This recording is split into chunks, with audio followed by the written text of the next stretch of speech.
channel.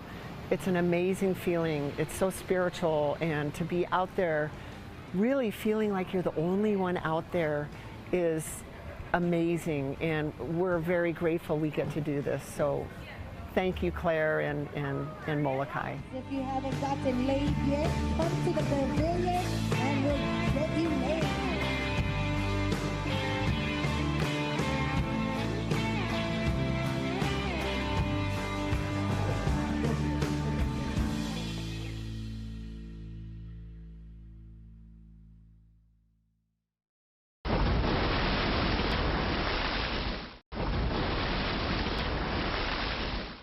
The pandemic disrupted normal life across the world, but it also meant people had more time to go outdoors and push the limits.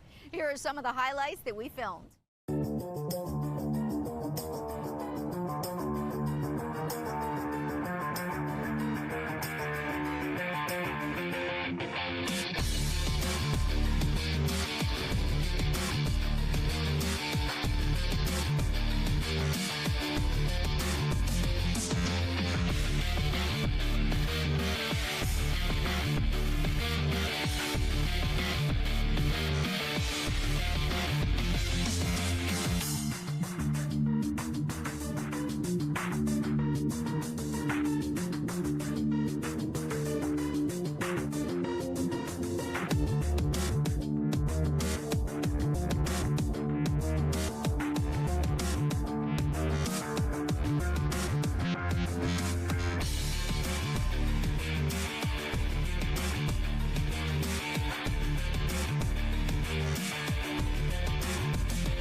Coco Head is a hike so daunting for most folks once is more than enough. Nico Escobar is not one of those people. Honestly, the first time I did that, it was with my cousins, and it was really slow, and it was nice. It was like a good workout. Soon he was hitting the trail at least once every week. My friends, after one long day, came up with the idea that maybe I should Everest Coco Crater. Everest meaning doing Coco Head over and over and over again until reaching the elevation of Mount Everest, exactly 29,032 feet. And when we talked about it, it was like, maybe it's doable. Why not? Let's see what happens. So he trained.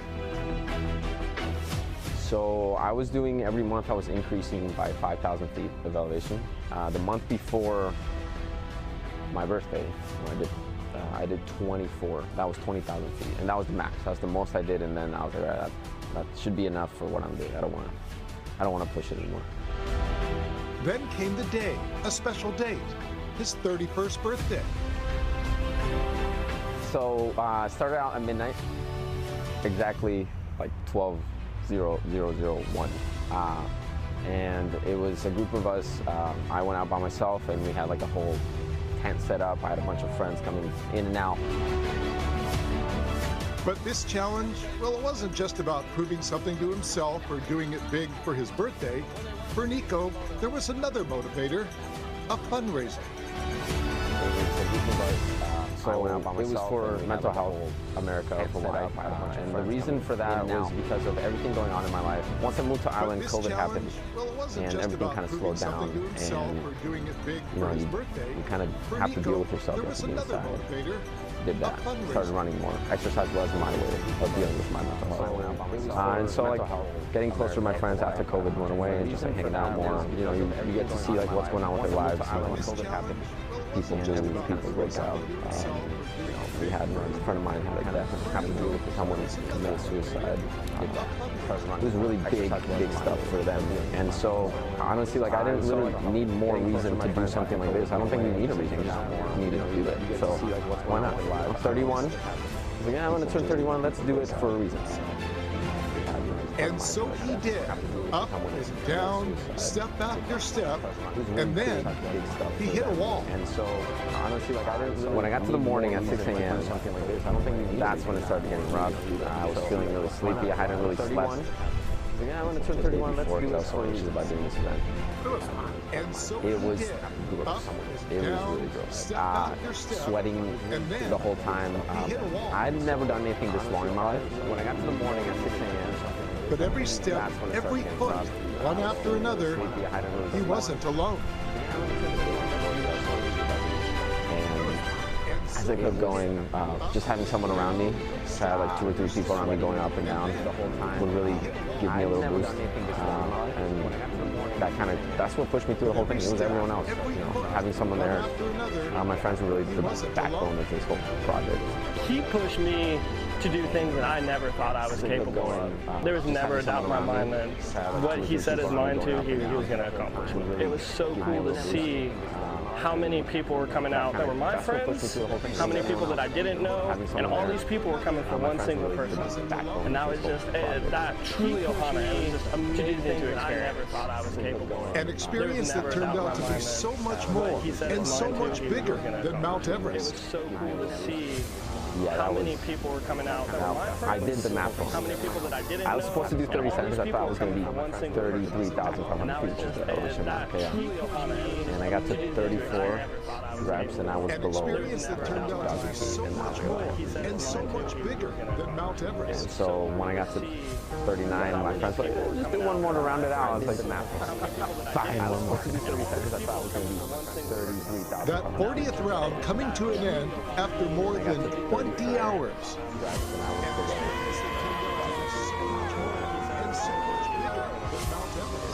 when I got to 39, my friends were like, just do one more to round it out. I was like, fine. And in the end, raising more than $10,000 to help support mental health.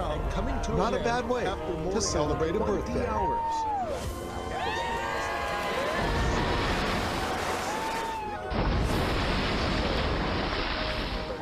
This year we witnessed one of the largest south swells in recent history.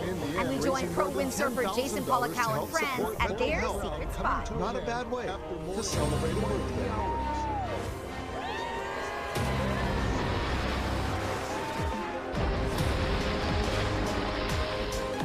This year we witnessed one of the largest south swells in recent history. And we joined pro windsurfer Jason Polacco and friends at their secret spot.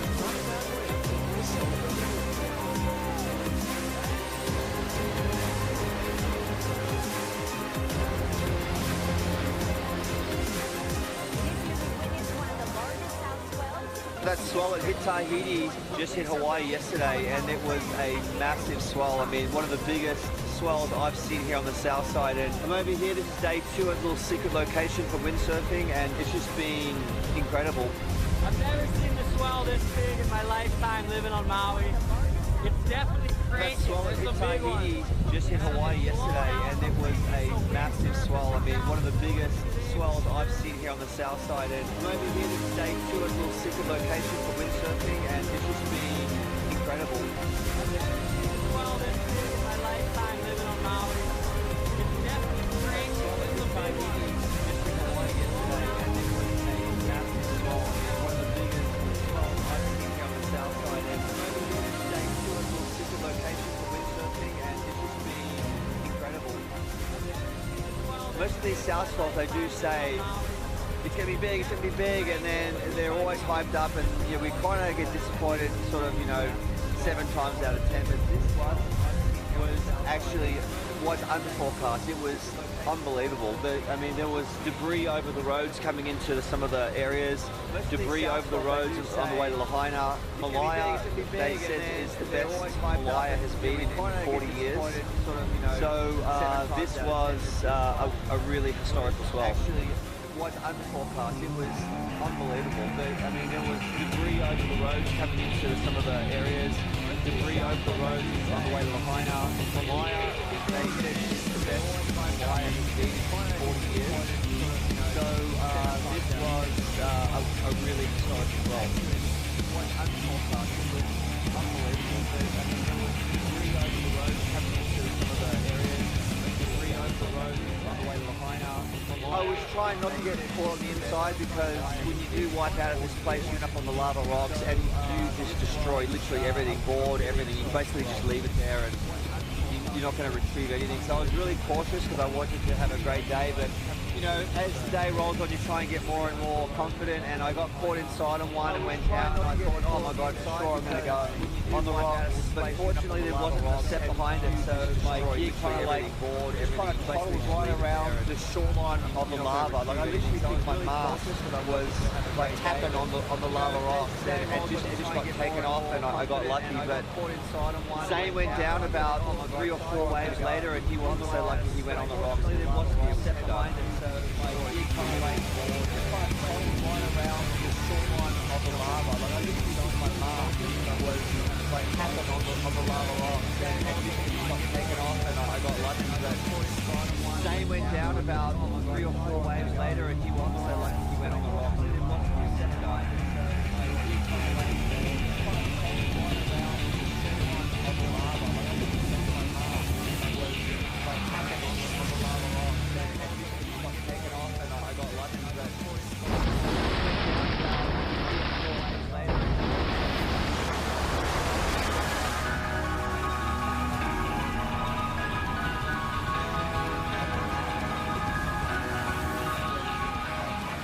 They are retired teachers and pilots and police officers and many more professions, but they all share a common desire to stay young and healthy.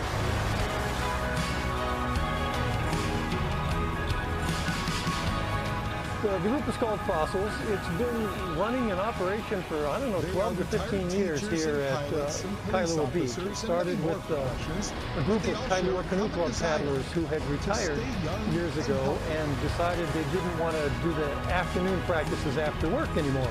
They were retired, they could do it in the morning. So the morning group started up, and it's been going on for a dozen years or more here at Kailua Beach. It started with the Kailua Fossils, as they affectionately call themselves, are now living their best lives. And come rain or shine, they're hitting the water every Monday, Wednesday, and Friday.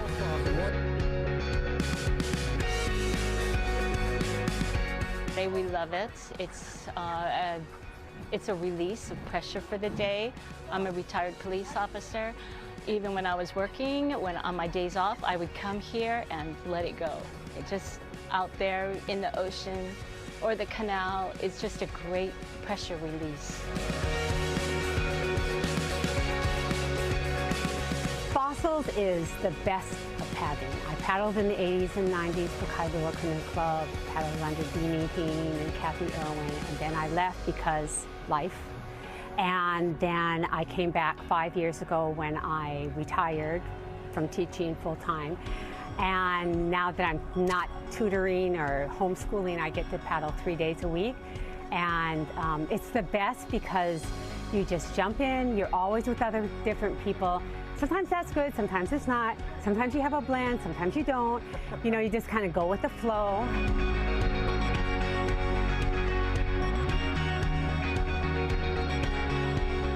Going with the flow is something these paddlers spent a lifetime earning. It's simply part of being a fossil. And when it comes to who's eligible, well, there's really no specific guidelines. No, most everybody here are 60s and 70s, but we have some as young as in their 30s. If it fits their schedule, they come out and paddle with us.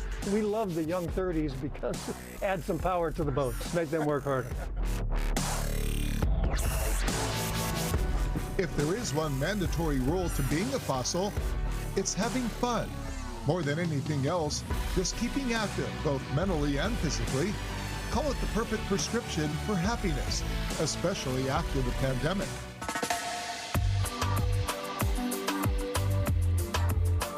Even if you don't know how to paddle, it's the same as just coming out of COVID. I mean, their muscles are all loose and you got to get going again. But this group, it makes it easy because it doesn't matter where you're at physically.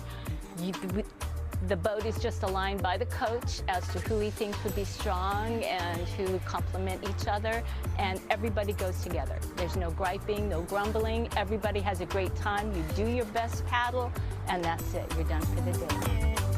I look forward to my 3 mornings a week. It's a great run. It's a terrific way to keep your, not only physically active, but it's mentally active too, and socially. We've become good friends with these people. We have our annual holiday party, which is coming up in December. We just keep active and keep engaged. And even though the Fossils are a recreational group with an emphasis on fun, that competitive nature is always right there, just underneath the surface. Yeah, I always compete. Somebody pulls up to you, it's game on? Oh, absolutely. I mean, yeah. Everyone has different styles, so we don't really correct people's style because you can't, a little bit. I can't help it. We're not out here to win. Right. No, but we do compete when we have canoes next to us. But more than anything, being in these boats and out on the water is the perfect prescription for mind, body, and soul. Well, I'm 66 and I feel like I am peaking. So I think that people should try to do that. And because it's just find something that you love. And if you paddled before, even as a kid, come back. It comes back. It's like riding a bike. And come out here, be in the water, be in the sun. It's just, yeah, you have so much more. That's my plan. And it's just awesome because, it's good. It's a good, and to be on the water, how can it not be perfect to be on the water 3 days a week? Absolutely, absolutely. Yeah, it's the best. And it's not political. It's not like if you don't show up, you have to get a sub. It's just you show up and we bring as many boats as we can so that everyone has a seat. And so if you want to find a seat of your own, just show up. The Fossils will make room. And what is the #1 rule out here for this club? Have fun. Have fun. That's all.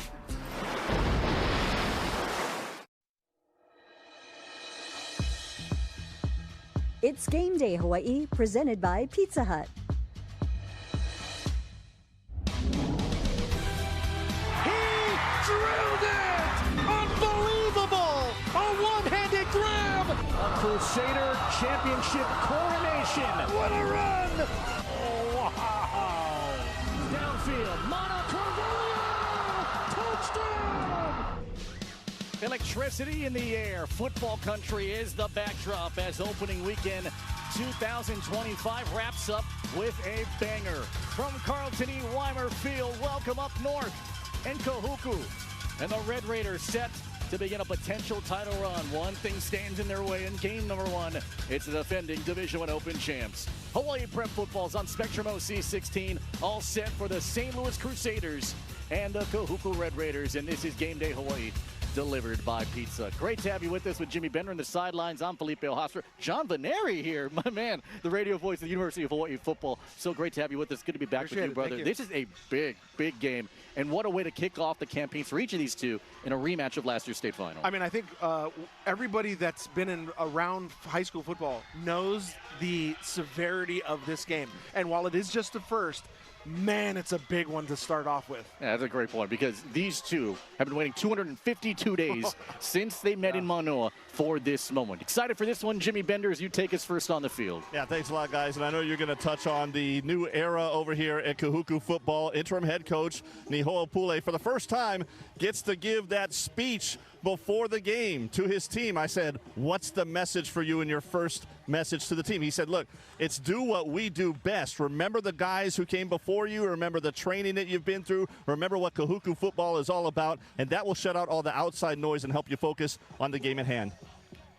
The situation's been all over the news since April. Sterling Carvalho, the man that led him to 3 state titles in a row, no longer the head coach after allegations from a former player and his father about a toxic practice environment, allegations which Sterling Carvalho has denied. An injunction was denied by a judge to put him back into the coaching position. The legal process continues to play out. So through all of that, interim head coach Nihoa Pule here, for you, John, this is a group that is seemingly distracted a little bit, I think, early on. But how much, if at all, will it last here with this brand new interim head coach now? Well, I had a good conversation with Coach the Hawaiian, talking about all the things that's going on. Because let's face it, this is not just a distraction for the team or its coaches.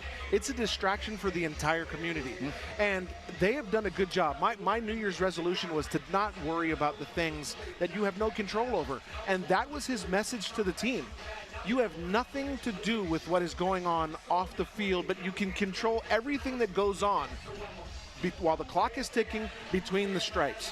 Those are the times and the moments that you can control, and I think that is the perfect message for what this community is dealing with. It's a great point, too. And for this player staff, this is a group that has been waiting a long time for this, including their quarterback, Matai Fuiava, who tonight will make his 6th start as a Kahuku quarterback. Remember, he came over from St. John Bosco last October. He threw 7 touchdowns in those 5 games. But the emotions are high. He's watched the replay of last year's state final, kind of cringed at it. He wants this one. How do you calm emotions down in a game like this? Oh, well, I think the biggest thing is to go ahead and look at the tape, get better from that tape, and then do what you do best. He has certainly grown in how many days? 252? So, I mean, he's gotten better. He's watched tape. He knows what needs to be done. And while this is the first test, he's been tested so many times before. It's about getting better. In fact, talking to Brian Derby, it's all about what they do. The offensive line needs to do what they do and do it to perfection and not worry too much about what the defense for St. Louis is doing. Do what you do best and do it as good as you can, 1/11.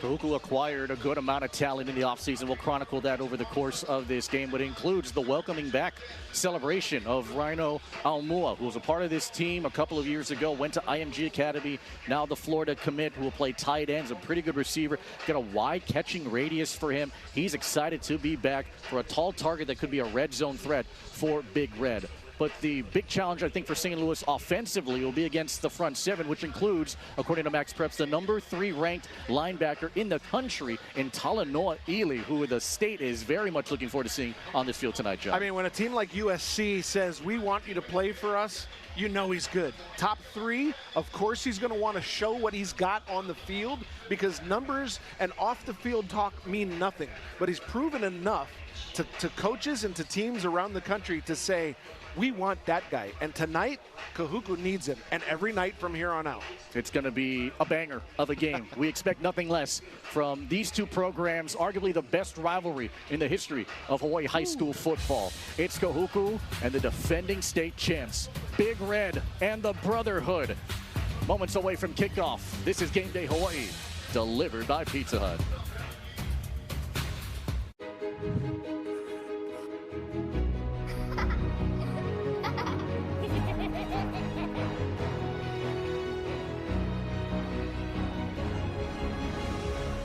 Simon. Me too. Thank you. And I love fried chicken, chili, french fries, spaghetti, fries. Here's a limited time offer just for you. Get a free regular soft drink when you buy a regular Korean fried chicken plate at takeout or online. Jump on this deal now till August 31st, only at Zippy's. Never miss the moments that matter with more ways to watch University of Hawaii sports and local high school action. If you're on the go, stream it on our mobile app. Prefer the big screen? Tune in to our local networks. And when you're at your computer, watch it anytime on our website. UH Sports and local high school action. It's your game, your way. With Spectrum Sports and Spectrum OC 16. We live in a place where the ocean is our backyard, and every sunset reminds us we're lucky to live Hawaii. But the world beyond our shores offers endless possibilities. Traveling abroad is about opening up your horizons and bringing fresh perspectives back home. Experience how locals are stepping off the islands and into new cultures, new flavors, and new adventures only on Spectrum OC 16.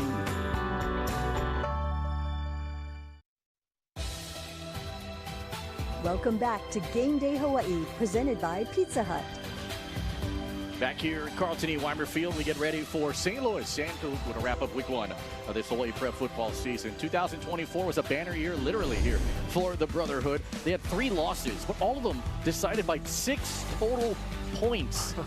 Kahuku and Mililani, week 1 and week 2, lost by single positions down to the wire. But ultimately, yes, they did. They won it. 8 state title in school history in the HHSA era, the D1 Open Championship. They led the ILH in points per game and total yards. And there you see the notable 2025 graduates. Can't wait to see Titan Lackadin in a Hawaii uniform by the time the Rainbow Warrior football season kicks off in about a couple of weeks. So they manifested a state title. Now, how big is the target here for St. Louis in 2025? I'll be honest. That target has been on their back since Tupu Alualu was a running back for the Crusaders. I mean, it's been there every year. There's a tradition of winning. They continue to do it. They've had some hiccups over the last few decades, but that target has been there. It's the St. Louis Crusaders. They've been one of the best in the state since the birth of the program. Yeah, and Tupu Alualu has mentioned to other media outlets as far as like winning the week and who's going to be the guy that gets the job when they start in a game. Mose Lilo will be the starting quarterback here tonight. However, you expect to see more of Nainoa Lopes, who helped lead that group along with Titan Lackadin last year in Manoa to that Division I Open Championship. He's handled the pressure well here for this Cal commit. How does he manage this moment? Because playing up here is a difficult challenge ahead. Well, first of all, I'm curious to the decision of going ahead and switching out quarterbacks. I'm wondering how that'll work. It is early in the season, and to not have a guy get his consistency under his belt, even though Lopes has been there and has played in those games, I'm curious to see how that will work out and how it pans out against a team like Kahuku, who is probably at its best full speed this early in the season. So I'm curious to see how that works out for the quarterback situation. And Mose Lilo, familiar with the starting stage, if you will, started about 3 games in 2024. For more on the Crusaders, here's Jimmy. Yeah, guys, Tupu Alualu still flying high after last year's state championship win.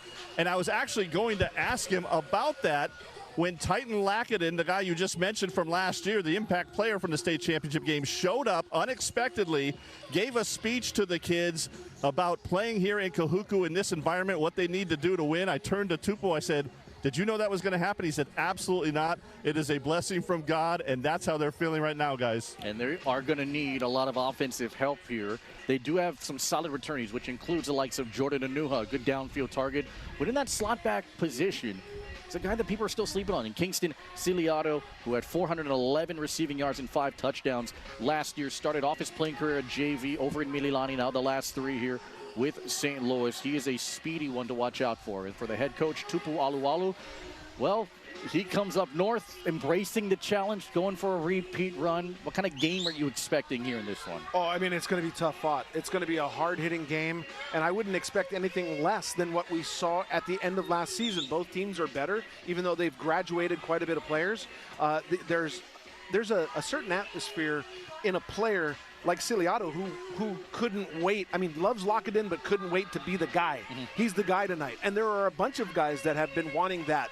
And that's what you want in a team. You want guys that want to put the rest of their team on their shoulders and carry them into the end zone. And I think both teams are going to be exactly like that tonight. These two have put on some dazzling performances over the last 3 decades, head-to-head through the Prep Bowl in the HHSA tournament era. What does 2025 have in store? They met last year around this time. Kahuku won that one. St. Louis ended up winning the state final. Well, it happened again in 2025. Only time will tell as the sun sets, but we open the curtain on the 2025 season. Now, for a limited time, get our largest pizza at our lowest price. Just $9.99 for our classic New York-style pizza.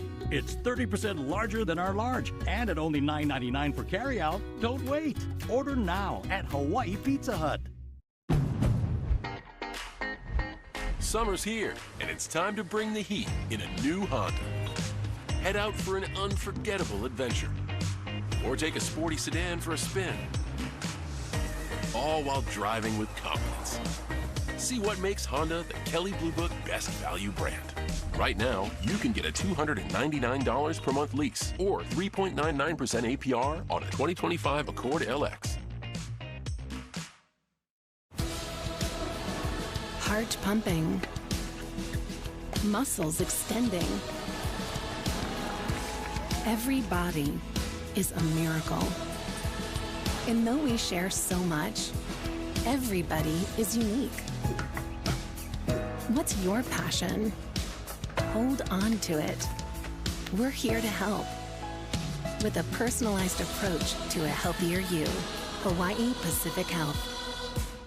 Now, for a limited time, get our largest pizza at our lowest price. Just $9.99 for our classic New York-style pizza. It's 30% larger than our large, and at only $9.99 for carryout. Don't wait.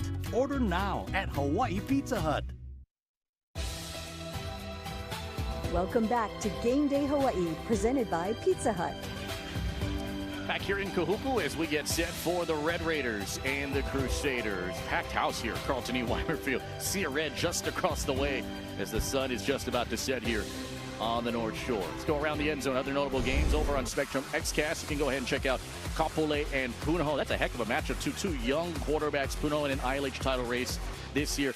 Kailua dominating Castle earlier this afternoon, 57-8. And Iolani in the 60th annual Father Break Classic knocks off Radford by 3, 39-36. We'll have Radford towards the end of the month in the ILH or the OIA Division I season opener against Waianae, and of course Wailua and Waimea duking it out. Football is very precious here around the state.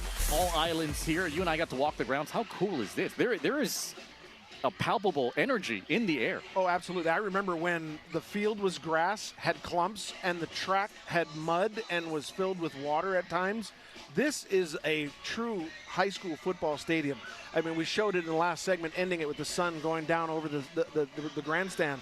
I mean, this is the atmosphere you want, and it's crazy that this is the first game. I mean, this is what you see normally midway or in the championships. This is a great atmosphere for two football teams. These two programs have waited a long time for this one, particularly that sideline. And Kahuku felt the heartbreak of last year's state championship loss. Kahuku just recently got back to the locker room, ready to run out by the time the national anthems and Hawaii Pono'i and the alma maters get set to play. This is such a precious area. You grow up loving Kahuku. The town shuts down for this place, and it really made it one of the all-time and one of the best places to watch a football game in the country. Well, the shrimp truck didn't shut down, neither did the corn dog truck. But we're happy that didn't happen. Here's what I'll say. This crowd got jump-started by the JV squads. And I think that atmosphere was probably only half of what we'll see here tonight, but that was pretty good fun. That was a lot of fun to watch, and the crowd was going nuts then. But, I mean, this is just such a great atmosphere, and I think the expectations are high for both teams. Yeah, without a doubt, right? Because all that pressure and all that build-up, and we have, like, 3, 4, 5-star talents on the field. We have college commits on the field, going from Cal to UCLA to USC and company to Florida. It's painting all corners of the country. And even the celebrations extend far beyond where the football field is, off into the distance. And these two teams ready to lock it up. And like the game planning and the chess match between particularly the offensive coordinator here in David Stant for Kahuku, who makes his return, and defensive coordinator for St. Louis in Tom Kalmeyer. I mean, that chess match is going to be excellent. You look at the quality of collegiate talent and collegiate coaching. I mean, these kids are benefiting from it. Well, absolutely. I mean, Brian Derby, I talked about him earlier. These two squads both have such great coaches coaching them up. And it's why you see so many commit to colleges across the country. I would, of course, I'm a little biased. I would love to see some of these guys or more of these guys stay home and follow in Titan Lackadin's footsteps. They will. I mean, but this is great that Hawaii gets on the map with so many fabulous players from schools like the two we'll watch tonight. Yeah, and I'll tell you what, when you write the story of Hawaii high school football, a good amount of that book are going to be chapters of Kahuku and St. Louis. You just look at all the names that have come through here and the pride and tradition that rests up here in the North Shore. I mean, you live it, you breathe it. And even St. Louis, I mean, that's a standalone of excellence from Cowley, Ron Lee, through and through. And Tupu Alualu hopes to, continue that tradition, and so far he's done a good job. He's 9-3 in his first year as head coach. He wanted the head coaching job for so many years, and he's finally got it. And in his first year, to take them all the way to the promised land and win it, I mean, we talked about the bullseye. I don't know that he even feels it. I think he's just loving where he's at. The first person that waited in line, by the way, here was around 1 o'clock. For a JV game to start at 4 o'clock. Wow. Yeah, and so it's going to be a long night for that individual, too. It could end up being a 9-hour day for that family. There were moments that you could put your head back and close your eyes for a good nod off and then wake yourself up with a snore, and wake up. There were moments, but I mean, it's a little warm. At least it was. But as you mentioned, I don't have a sponsorship, but I got my fan tonight. Okay, yeah. Well, you have many fans here, by the way. As you're walking through the grounds, you see Chris Phil, Matu Ma'afala. Son Tenari Ma'afala will be the starting running back here for St. Louis and the Crusaders. I mean, all guys that I played with. I mean, I played against Tupu, I played against Chris, and then I played with Tupu at UH when he transferred from Oregon. I mean, it's just so great to see them giving back both to their schools, to their to the kids. I mean, that's what it's all about. You play at such a high level, right, in high school and in college at the University of Hawaii. What was game one like for you emotionally? Oh, it was great. I actually tripped coming out of the tunnel at Aloha Stadium. I was so excited. The turf monster got me. I did a fumble and a roll, and I got back up, and I continued to run, but my adrenaline was pumping. And, the St. Louis back then was the most dominant team for over a decade. And so to play them, I was a little nervous going up against guys like Tupu and then getting a chance to be his teammate. It was just a brotherhood or brotherhood now. And it was fabulous to be able to see those guys. Ma'afala, I played against Roy Ma'afala at Utah, and Chris. I mean, just great athletes. It's just fabulous to be able to play against guys that eventually some of them will play with each other. And some of them have in the youth leagues. And again, a lot of the youth leagues help feeding into both of these programs, right? The Big Boys program out here. And the cheer squads for both teams have come out as well. As we inch closer to kickoff between Kahuku and St. Louis, one of the most intense rivalries the state can give you is going to write one more chapter. And who knows what star will shine here tonight. So many young guys hoping to prove themselves. So many established veterans look to continue their winning ways and their traditions. This is a massive one to kick off this season. And who knows, they might be meeting up in 118 days from now when the state final hits December 5th at the Clarence T.C. Ching Athletic Complex in Manoa. You are a calendar. 252 since the last 100 and what? 100 and what till 118? 118. Yeah, oh, 17, that's great. Less than 17 that's weeks. Awesome. So we're getting there soon. And you get me pumped up, man. And you're more than welcome to come, man. I appreciate that. Yeah, you're more than welcome to hang out, buddy. 17 weeks away. Last night we had Kamehameha and Farrington, another ILH-OIA matchup. It was won by the Kamehameha Kapalama Warriors. And that traditional red here. Matai Fuiava, number 11. Malaki Soliai Tui, Madden Soliai on the right.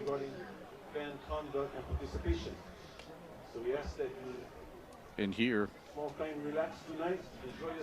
these Red Raiders, just even looking at the red seems like a intimidating sight on its own. It's weird because I saw Farrington last night with a completely different outfit and helmet and colors. It was weird, but Kahuku's, I mean, and there's nothing wrong with that. In fact, it looked really good.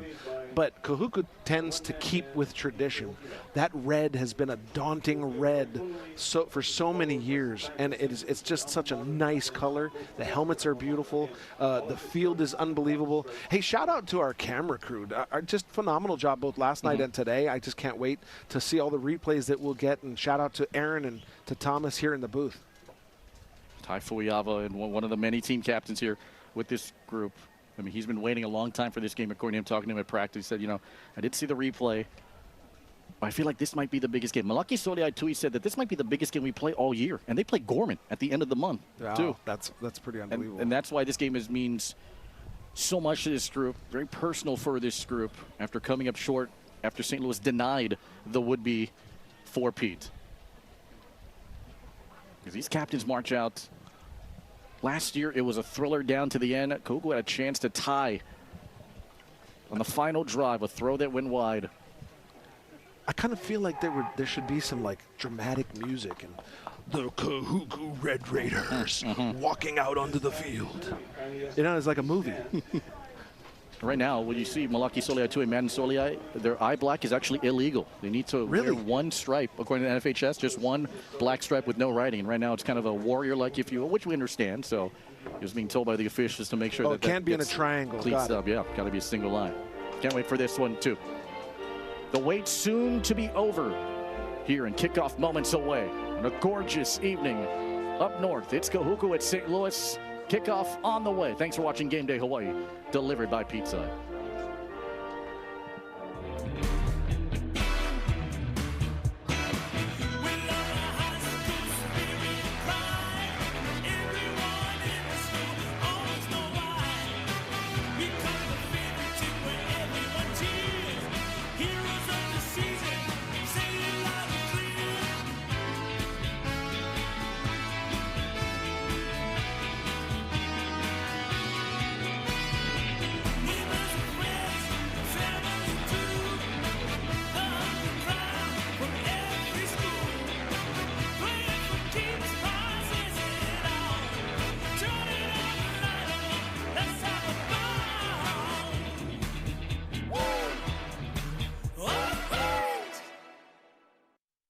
While they munch on Popeye's Crunch, Dante dreams away, missing out on all these new Louisiana flavor-rated wraps.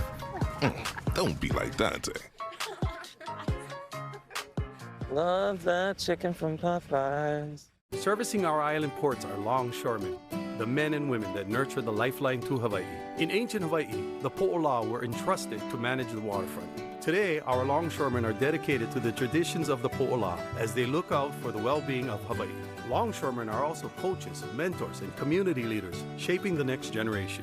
Proudly connecting all the islands, we are grateful to Hawaii for trusting in us to bring the goods to our people. Hawaii Longshoremen, connecting daily life, our communities, our islands. While they munch on Popeye's Crunch, Dante dreams away, missing out on all these new Louisiana flavor-rated wraps. Don't be like Dante. Love that chicken from Popeyes. We live in a place where the flavors tell our story. We're more than just islanders, we're foodies. Always chasing bold flavors, fresh ingredients, and mouth-watering creations. But our love for food doesn't stop here. We travel the world for the next great bite. Experiencing different cultures through food is what we live for. So if you're hungry for more, join us for a tasty adventure only on Spectrum OC16. Aloha, I'm Merlinda Garma. Dive into Hawaii Skin Diver, where we showcase the adventures of Hawaii's spear fishermen in many exotic destinations around the world. Weeknights at 7:30 p.m. only on Spectrum OC16.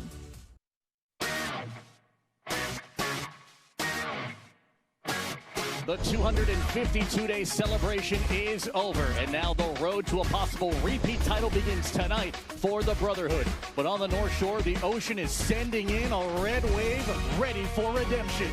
Kahuku, St. Louis, in prime time on OC 16. Two founding foundation franchises of Hawaii Prep football ready to tangle here to kick off the 2025 season.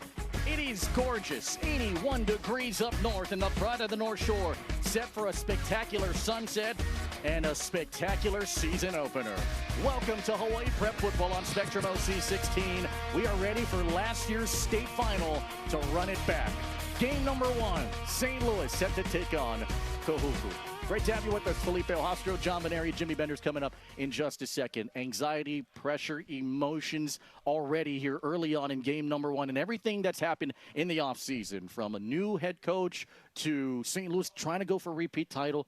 The anxiety is building. So who is feeling more pressure, in your opinion, here today? Well, when you're at home and you lost the big game just 250 some odd days ago, I think the pressure is there for Kahuku here at your home stadium to do it again. But the pressure is also on St. Louis, knowing that you are the defending champions, that your coach won it for the very first time. And so there is pressure on both these teams. I don't think there's any more or any less. I think both of them are feeling the pressure, especially because Kahuku won that first game and then lost in the state title game. There's a lot to be played out here. Yeah, and these two teams have waited a long time for this one. It is time to prove who's worth something, who's going to back up their talk. We shall see over the next 2.5 hours. Jimmy Bender talked to both coaches. Here he is with the New City Nissan Field Report.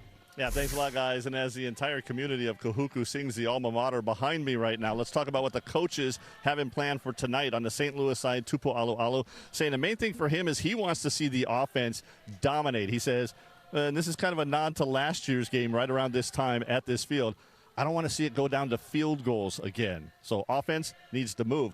Now, meanwhile, over on the Kahuku side, Nihoapule says what he needs is his defense to step up tonight. He says, I know they're young, but this is a group that's been together. They've played together and gelled together at least for long enough that he thinks they can come out and do what Kahuku does best, which is defense. Guys, I'll send it back to you. Excited for this one. These two programs all set to go. What will happen here up north? We wrap up week 1 of the Hawaii Prep football season with maybe a championship flavor in August.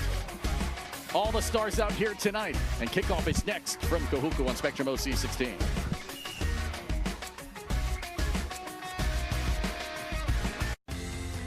This Spectrum OC 16 sports presentation is sponsored by New City Nissan.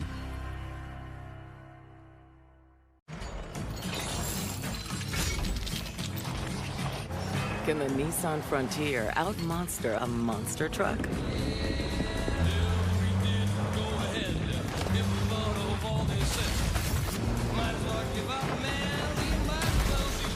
Not that you would, but you could. Nissan, #1 in new vehicle quality. Now get $3,500 customer cash on Frontier.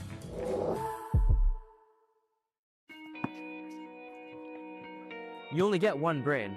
If you take a hit to the head, take it seriously. Don't tough it out. Report it. Tell your coach or parent how you really feel. And look out for your teammates. If something seems off, speak up. You've got 2 arms, 2 legs, 2 eyes, but only one brain. Protect it. Play hard. Play safe. Speak up. Learn more at hawaiiconcussion.com. Friday, the young Chargers are stampeding out east, ready for a clash with the Cougars. Pearl City, Kaiser, Hawaii football only on OC 16, exclusively on Spectrum. 29th meeting between the two programs. Google's won 3 of the last 4, and the only pimple and what would have been a perfect 4 for 4 was last year's state championship win for St. Louis. And Kahuku, very seldom do they lose on their home field. Did lose last year to Campbell. Campbell ended up as the #1 seed, led by their quarterback Jaren Keave Sangapolu-Tele. After this crowd saw Kahuku's JV team knock off St. Louis 34-6. Marshall Harvest is our referee here this evening. I mean, it is so quiet in here right now, and I think it's just nerves. Yeah, I mean, this is the quiet before the storm. not to. Exactly right. There's the coin toss.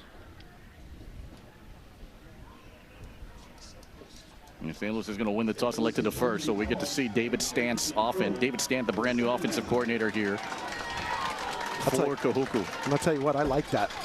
But I was surprised in talking with them prior to the game. They have over 900 pages of offense. They've installed, and they've actually whittled it down to 600, and they've installed about 80% of it. I'm talking formation after formation, so it is going to be crazy to see what Kahuku brings out, because that's a lot for somebody to learn, and they're doing a fantastic job of learning it. In 12 weeks, no less, too. That's crazy. 900 pages in the offensive playbook. Later tonight, we'll hand out an Impact Player plaque, courtesy of Mike's Engraving and Trophies, the official trophy provider for Spectrum OC16 Sports. For all of your special achievements, call Ryan, Mike's Engraving and Trophies. They are located in Aiea. Part of the artwork that you see here on campus, and there you see Nihoa Pule, who's been in the Department of Education system since 2006. He's been a part of the varsity program for about 17 years. For the entire season, the official title, by the way, is interim head coach, not just head coach. He's the interim head coach. The job will open up in December after the season is over. He said, you know what, there's familiarity here. The kids haven't really been distracted through it all. And it's not a significant change. He was the defensive coordinator for several years when Sterling Carvalho was the head coach. And there you see David Stant. Good to have him back. He won the 09 state title in his team over at Kahuku. And David Stant, a legend. He coached in Japan. 1981 graduate, first time ever coaching for Kahuku staff. St. Louis won the toss and deferred. Kahuku will get the ball here. And in Soliai and Ali'i Malutan. Back deep to receive. Braden Wolf to kick it off. And we wrap up week 1 of this Hawaii prep football season. A rematch from last year. We're underway. And Ali'i Malutan, he fielded deep in the corner at the 1. And the former Konawana Wildcat gets stopped just shy of the 10. Special teams coverage. Mahana Alameda firing through. And it started with an unbelievable kick into the coffin corner. You got to credit Wolf starting this thing off with a great kick. Ali'i Malutan didn't have a lot of room to get there. And trying to lead block for him was Tamatoa Sam. Couldn't seal that off. And now Kahuku has less than ideal starting position here. Inside their own 10. Blake Alo the back. Here comes Matai Fuiava. Making his 6th start. Here's Alo the run. And a bruising back, one of a trio of running backs you can see here tonight. In on the stop, Ricky Li'i helping in, and Stone Aquin here for St. Louis. The zippy starting lineup. So Matai Fuiava, start number 6, the former St. John Bosco athlete, comes in here in his 2nd year at Kahuku. This offensive line can be put to the test. Brian Derby's been very proud of their progress. We shall see. Brennan Tailele helps lead that group with Masahiro Hopkins and Kiamaya Campbell, Matai Malufau and Tavita Velmure. Christian Sanford Tupola is a Hawaii commit. On the run to the left. There goes Blake Alo. Alo may gain about a yard. Should bring up about 3rd down and 6 as Kona Asadillo, the defensive lineman at 245 pounds, makes the stop. He's at the top of the card here for the zippy starting lineup. So who do you need to know? Well, in this group, how about Jaren Altura, huh? The Hawaii commit in that group. So Stone Aquin, very, very good. Rocco Malaki, number 10, 240 pounds, offers from Hawaii and Washington State. Secondary, fairly young, but they got experience here, as mentioned, with Altura. Gora was an ILH All-Star, and Dallas Kealohanui, a returnee. Players have to come out for one play because they're not properly equipped. TJ Alualu was there, and Rocco Malaki. And Fuiava threw for a little bit more than 800 yards last season. And Fuiava, quick throw. It's a low one here for Ali'i Malutan. And he will squeeze it in for a catch right near the stick, and good for a 1st down. Wow, that was really close. Nice catch. He goes down to grab it.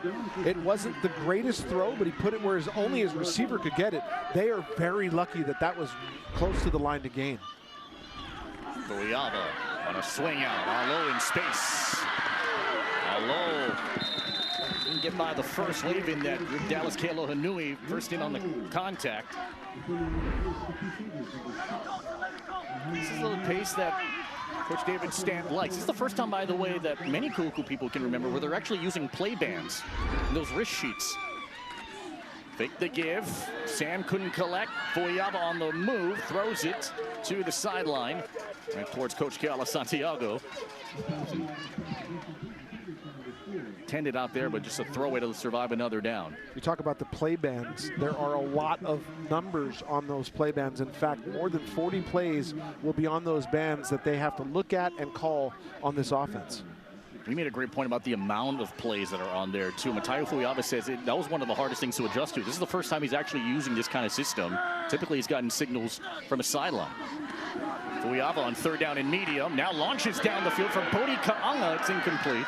Roman Jarrett was guardian. It'll bring up fourth down. Well, I think I like the throw, and I believe that that's where he wants his receiver to be.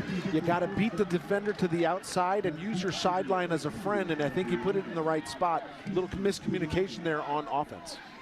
So St. Louis's defense, nicely done to contain Kahuku. It'll be Kalaheo Kanai. Remember, he started his career over at Baldwin and then King Kikaulike. Now here in his second season with Kahuku. Fair catch call from Kingston Ciliato at the 41. And the punt went 36 yards. Little extracurriculars. I will go back to the snap on the punt, though, and it's almost a good thing that the punter took a low snap because it allows his coverage team to get down the field and a fair catch. But very dangerous backed up near your own end zone. With a low snap like that, you got to pick up off the ground and punt it away. Zippy starting lines here for the Crusaders. Kamoi Hui White, knee injury a year ago. Good to see he's back up and healthy too. The Cal commit in this group. Mose Lilo gets the start. We're expecting to see both quarterbacks, him and Noah Lopes on the field. It'll be Lilo who won the week. He's got great targets, which includes Jordan Nanuha, to go downfield. Here he is, right on cue. He gets blasted by Brody Pololo. Good job from Nanuha to hang on after the gain of about 4. Defensively, they are stout, they are strong, but they're young in the secondary here. But Pololo laid a big stick out there. They need a pass rush.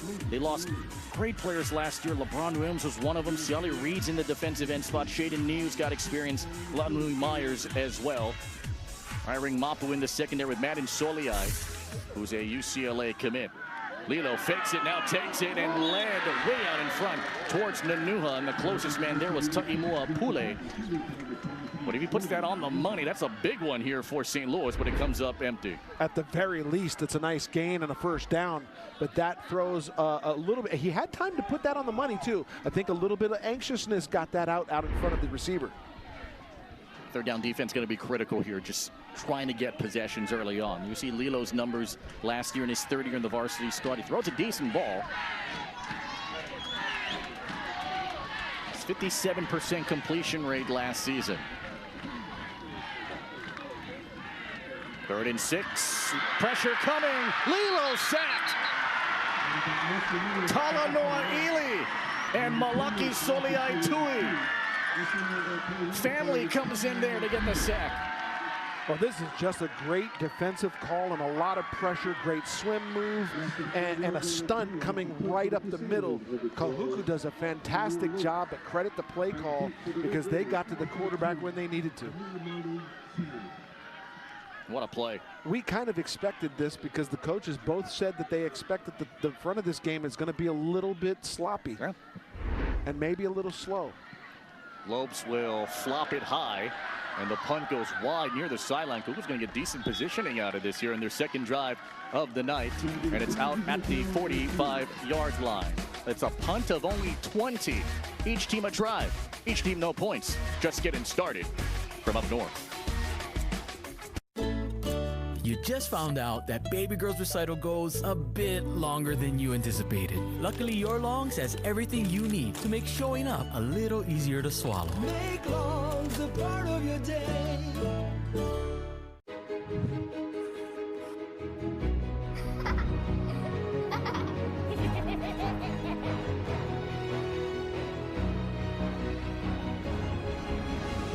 I love Simon. Me too. Thank you. And I love fried chicken, chili, french fries, spaghetti, Here's a limited time offer just for you. Get a free regular soft drink when you buy a regular Korean fried chicken plate at takeout or online. Jump on this deal now till August 31st, only at Zippy's. You just found out that baby girl's recital goes a bit longer than you anticipated. Luckily, your longs has everything you need to make showing up a little easier to swallow. Make longs a part of your day.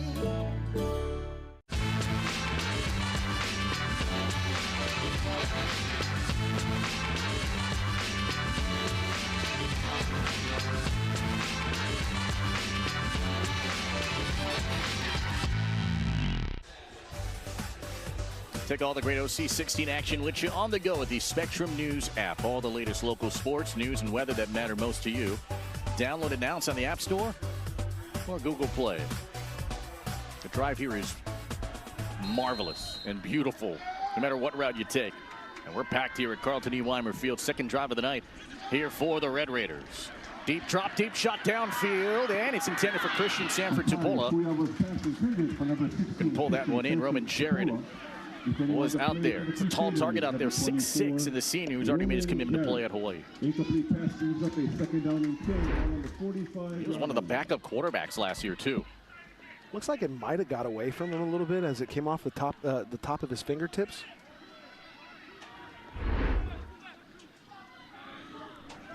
Forces second down and 10. Here's Tamatoa Sam, who got pulled up from JV towards the end of last year's OIA JV championship season. Played about 3 games en route to a state final appearance. And Rocco Malaki able to make the tackle. Take a look at this front. Man, they are battling it out. Off the chase, Asadillo nearly got to him. And to the sideline it is. Incomplete, intended for Jonas Wong. It looked like Wong tried to get that foot down, but his momentum carried him up and out of bounds. Oh, this is a great shot. We're going to get a good look at it here. The super slow-mo to the sideline, and oh, he just doesn't get his foot down. That was so close. All right, John, left foot in the paint. It's a heck of an effort, though. Sure was. Tell you what, that's the type of catches college coaches are looking at. Taking his time. And Kanai trying to drop it away from Ciliato. And this one falls just past the 20-yard line. You don't see that very often. No rush. Punter probably looking for an opening, but just too far away from the line to gain, and finally gets it off. That's fantastic. Good job. And early on in games like this, I mean, there is some pressure and anxiety in the sense that, like, you're afraid to, kind of blink first, if you will. You're afraid to be the guy to make a mistake. And Tupu Alualu, who, anytime you get a job that is as in front of the public eye as a St. Louis head coaching job, I mean, it comes with pressure. He's handled the pressure well. He's surrounded himself with a great staff, too, which includes Leonard Lau and Tom Kallmeyer. Lilo steps up now, sidelines, and Ciliato, middle of the field. Kingston Ciliato works the sideline, and Teave Crawford finally stops him.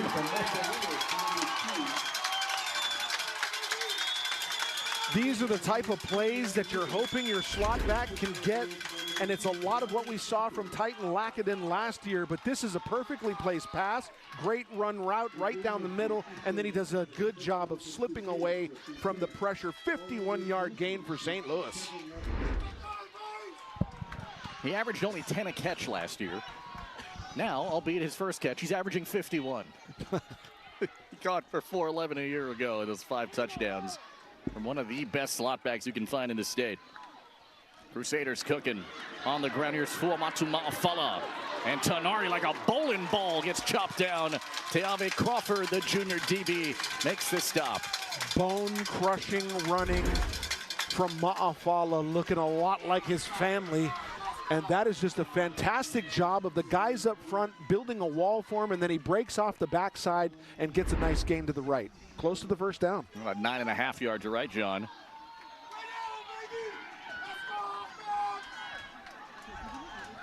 And Lilo looks very, very good. Remember, Lilo came in relief at game 2 of the season last year against Mililani. Almost led him to a win. Lilo in the pocket. Sideline is wide of Ciliato. Trying to find that timing down off the pressure there with Brody Pololo in the secondary for Kahuku. You know, it's one thing to do it against your own defense in practice. Game speed is so much different, and I think they're realizing that now. But the timing will get there. These are good throws, just a little errant and a little high, but these will get there eventually. Remember, game one, quarter one. And for Lilo, who's been such a patient player over the last 3 years, trying to earn his spot, now finally earning his stripes, and took him all the way to a state championship last year. Promotion Exodus Brown in there, and it's a keep for Lilo. Nobody accounted for the quarterback until he gets ripped down by Takimua Pule. Pule, great tackle. Good job keeping his eyes on the quarterback, but what a play fake. Good for a first down. Take a look how they sell it in the backfield. Really good play fake by Ma'afala. Good pull by the quarterback. Gets around the end, but a fantastic tackle by Pule in the open field. St. Louis still gets the first down. And a fresh set here for St. Louis. 7:15 here to go in the first. Here's Madden Rush Ohuna lined up in a running back spot. He only rushed 6 times last year. Pretty good pass protector. Tries to pick up the extra blocker. Here's Ciliato being chased. Made Mapu miss. Made another man miss. And finally spun out by Talanoa Ely. That time they connected. And it just took one errant pass to get the timing down on the out route. And it looked exactly like the play moments ago. This time they connected. It's a close to a first down. But a very good play. Good ball control and way to handle it down the stretch. Coach Nihoa Pule, defensive coordinator and interim head coach, said, you know, we can't afford to make mistakes. And Sola Soliai also said, we can't have self-inflicted wounds. Got to know our assignments. Oh, Brown gets blasted by Irving Mapu, who mopped him up. I'll tell you what that is right there. That is watching tape, learning the guys that are across the ball from you, and knowing exactly where you need to be at the right time. That was a perfect play by the Kahuku defense. 2 years ago, he was just one of 9 guys that got called up to varsity, won a JV championship, has played in a lot of big-time games. Comes from a great family that played volleyball, football.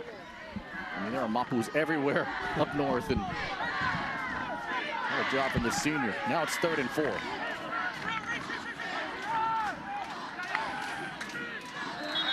We had movement. Was it the right tackle and guard, or was it the defense? Right to the snap, false start. Number 64, offense, left 5-yard penalty, down remains 3. Marshall Harvest, our referee here tonight.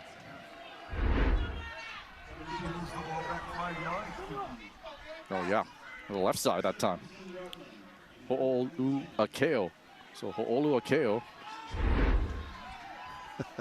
They both point at each other like, no, I wasn't me, that was him. Yeah. When in doubt, deny. Sounds like a guy who knows. Yeah. 3rd and 9. Extra attacker on the blitz, and Lilo climbs the pocket. Lilo bracketed out there and finally gets hugged here by Malaki Soliai Tui. Well, he did exactly what he needed to do. He needed to tuck it up and run it. And you get a good gain out of it, not close enough to get the first down, but he does what he needs to do. Credit the Kahuku defense for coverage on that particular play. Makaniolu Marco Kane was the kicker last year. He transferred, went to Moanalua. So the new kicker is Torai Ellicott, first year in the varsity team. He joined the team from Tahiti. He only speaks French. He's learning a little bit more English, but now he has a chance to make an impact. Break in the action. 5:11 here to go. This Spectrum OC16 sports presentation is sponsored by Pizza Hut and Taco Bell. While they munch on Popeye's Crunch, Dante dreams away, missing out on all these new Louisiana flavor-rated wraps. Don't be like Dante. Love that chicken from Popeyes. Summer's here, and it's time to bring the heat in a new Honda. Head out for an unforgettable adventure, or take a sporty sedan for a spin. all while driving with confidence. See what makes Honda the Kelley Blue Book best value brand. Right now, you can get a $299 per month lease or 3.99% APR on a 2025 Accord LX. While they munch on Popeye's Crunch, Dante dreams away, missing out on all these new Louisiana flavor-rated wraps. Don't be like Dante. Love that chicken from Popeyes. Week 2 of the season continues next week as Pearl City takes on Kaiser. That's your OC16 game Friday at 7:15 on the Spectrum News app. It'll be at Kaiser Stadium. So here is Torai Ellicott again. He came over from Tahiti. He only speaks French. So coach said, there's been a difficulty in communication here. As Ellicott from 29 pushes this one wide right. No good. A heck of a leg, though, because they love his athleticism day in, day out in practice. I'd be like Google Translate, tell him you need to make that.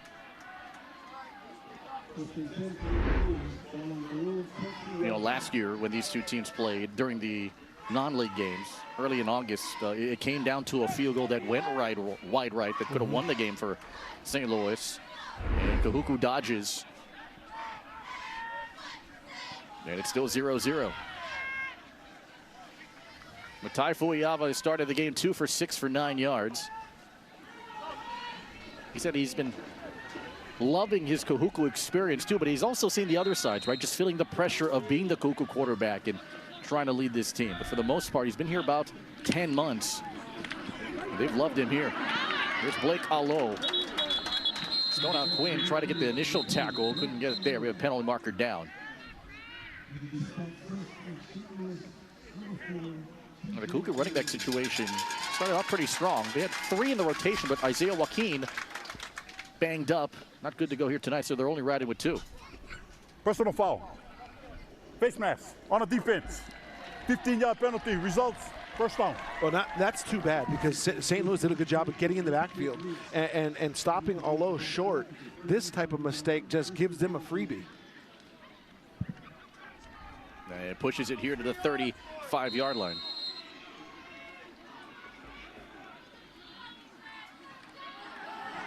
Fuiava floats it high. Oh my goodness, Blake Allo. How did he get that one?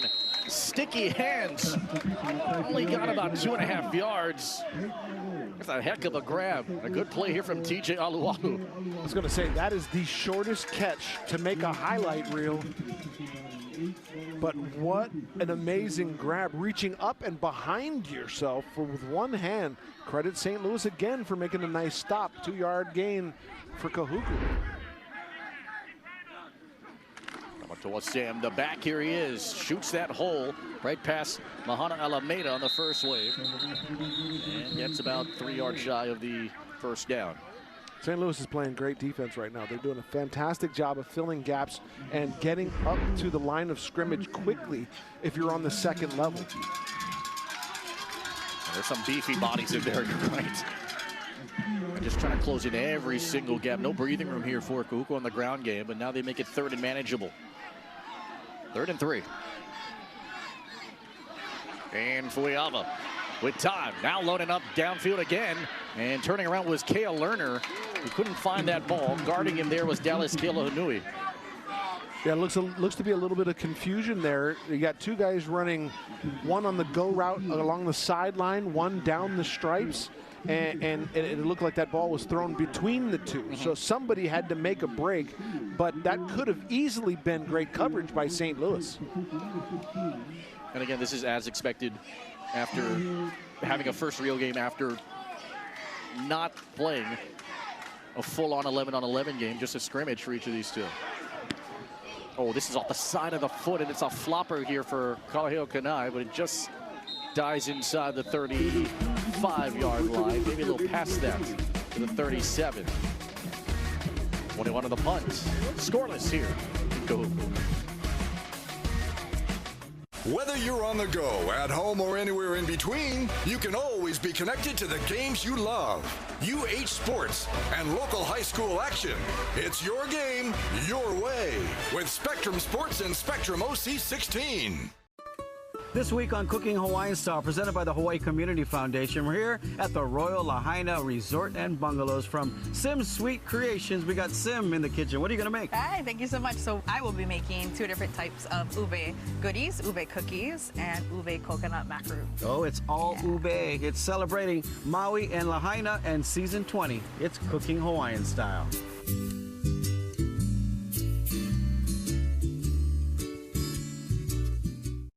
Here's the deal. People need a place to explore national issues that have an impact on their community. To understand those issues better, we're bringing together our team of local political journalists from across the country to break down what's happening. So join us every week to catch up on the key stories making a big difference across the nation and in your local community. Watch The Big Deal with Errol Lewis Saturdays at 4 on OC16. Available on all of your favorite devices, exclusively on Spectrum. Hey, brother, what are you doing next week Saturday? I'll be here. How about you? Yes, I'll be here too. You and I and Jimmy are back for Kamehameha and Kahuku. Kamehameha, good win yesterday. Congratulations to A.O. Dramundo. Knocking off Farrington yesterday by about 3 scores. And wait, so are you sure I'm invited back? Oh, yeah, for sure. I'm just making sure. Yeah. And this time we'll give you a meal. Oh, that'd be awesome. It'll be something on a stick, but first down, St. Louis takes silver. We're going to flag down prior to the snap. As long as I got some mustard. Oh, yes. Don't let Dave around it either. Right to the snap. False start. 5-0. Offense. 5-yard penalty. Down remains 1. Pulls the ball back 5 yards. There's Davis Brown. 280 pounds. See, this is our... This is how I walked into the stadium today. And I'm like, what's up with the corn dogs? I do Uber Eats on the side. And I want one next week with mustard. That's right. Shout out Ed Nartates, by the way. Went on the corn dog trip with me. Here's Lilo. Gets out and finally yanked down. Kevin Kamaka'ala. That's a good dude, by the way. Just kind of knifing through. 205 pounds found that gap. 44 made the tackle here for Kahuku. Lost 2 yards on that play. Well, that's exactly what you want. St. Louis makes a mistake, then you run a great play that gets them stuck behind the line of scrimmage. You're looking pretty good. 2 downs in a row. Kamaka'ala able to make that stop at second down now in 14. Lilo, pressure off his right side. Now he's got to take off and run, and running after him is a sea of red. Includes Malaki Suliaitui. Well, Lilo does a good job of getting out of pressure, but again, you got to credit the Kahuku defense for putting that pressure on. They're making him run for his life. He just gets out of that trouble, gets to the sideline. I'm not crazy about the way he's carrying the football out in traffic, or at least out in the open, but he does a good job of getting up the field and close to the first down. This is going to be a difficult down for them, though.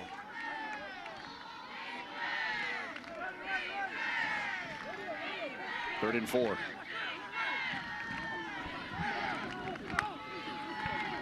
Lilo on the pressure here. Lilo, watch out. And Lilo gets stitched by 3 Red Raiders. Talanoa Ely in there. Siale Reed in there. And forces 4th down.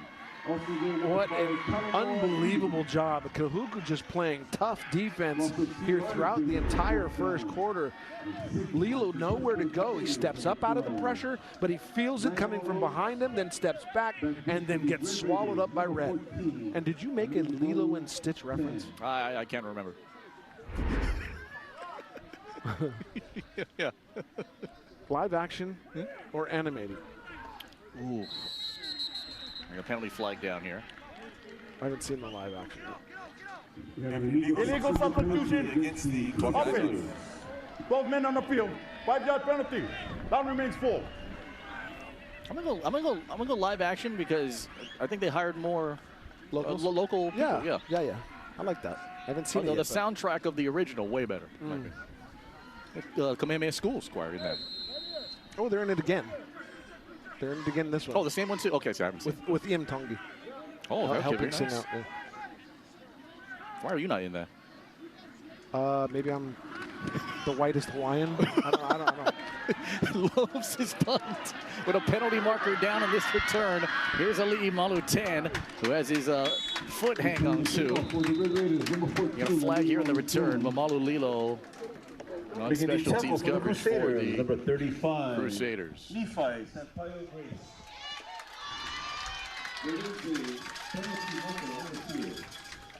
The flag came from the back judge, kind of at the point of where that ball was fielded.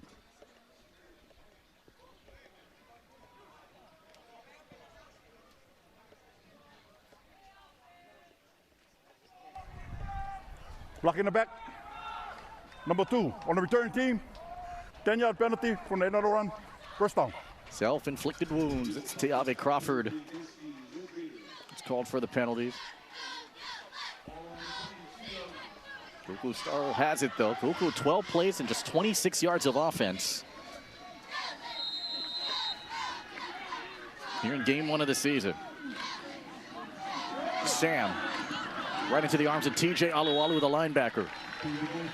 First down runs can be big again here for Kahuku. They can get 6 on first down and make the next 3 downs a little bit more manageable. David Stan feels like that they have the weapons to kind of build rhythm, because right now this is a rhythm offense, and it's shown in spurts the positive vibes that they've wanted to create, but overall Kahuku has found some inconsistencies here in the back half of this quarter. Sam tries to get the sweep on the edge, and a cutback just gets inside Bellaris. And Sam able to run it for a first down to the 36-yard line. Gain of 8, move those chains. Love both of the plays with him running it. His cuts are crisp. He makes guys miss. He gets upfield, and now he's got his team a first down.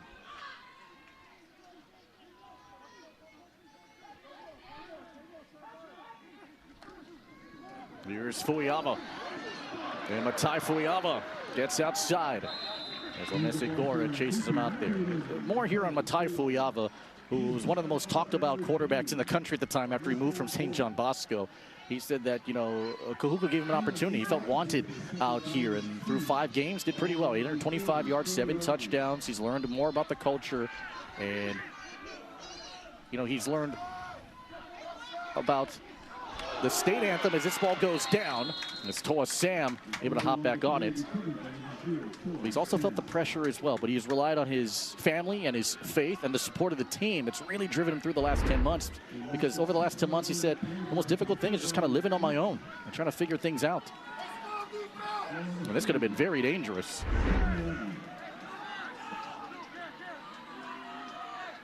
Almost a turnover there for Kahuku, but Sam hops on it and now forces 3rd and 8.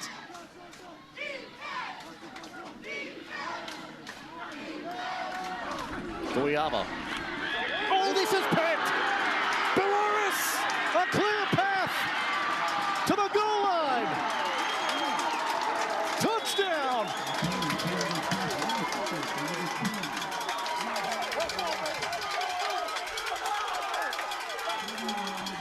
This was a well-thrown football to the flats, but Bellaris does a good job of jumping the route. He sees it, gets in between the quarterback and the receiver. He's got some daylight, one guy to beat to the flag, and he gets it. What a fantastic read. Great eyes, good run, nice touchdown by St. Louis to get on the board. And oddly enough, it's the defense that gets him there first. Braden Walt to tack on the extra point.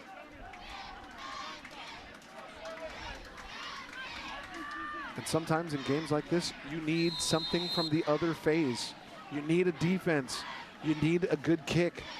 You need something, not just the offense. And that was a high snap. Yeah, it was, and Siliano couldn't pull it down, and it's Madin Soliai who blocks that one.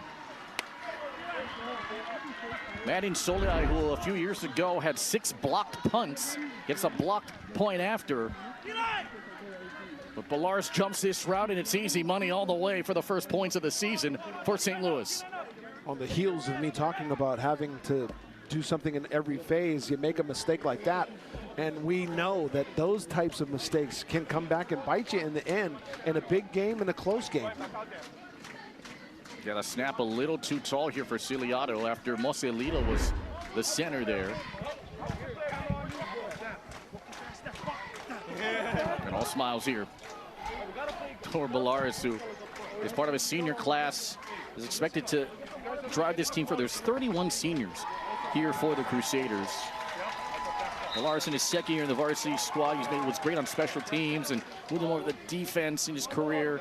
He gets a 44-yard pick six to get the first points here. Well, he felt the comfort of having help on the outside. Somebody that can stop the route if it was caught on the sideline. So his job is definitely to get in between or at least knock it down, but his speed got him to the ball so fast, which is what took him to the end zone, which is a great job. Because let's face it, the quarterback had the angle to make the stop, but his speed got him to the flag.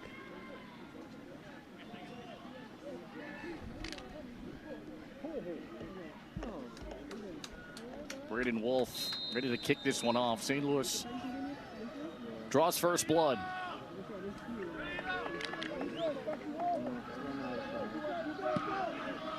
Kahuku looking for some special teams magic. Can he get it from Manin Soliai? One of the fastest guys on this team, Soliai, gets to the outside. The track athlete gets to midfield. Ricky Lee finally stops him.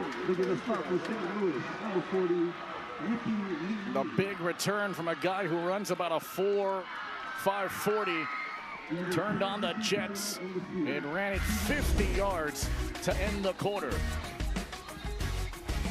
High intensity, we see it in spurts here, but after one, up north, it's the defending state champs, St. Louis on top, 6-0 on Spectrum OC 16.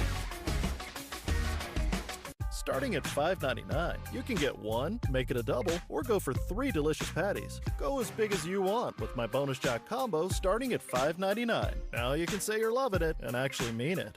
Get so much more. Welcome to Jack in the Box.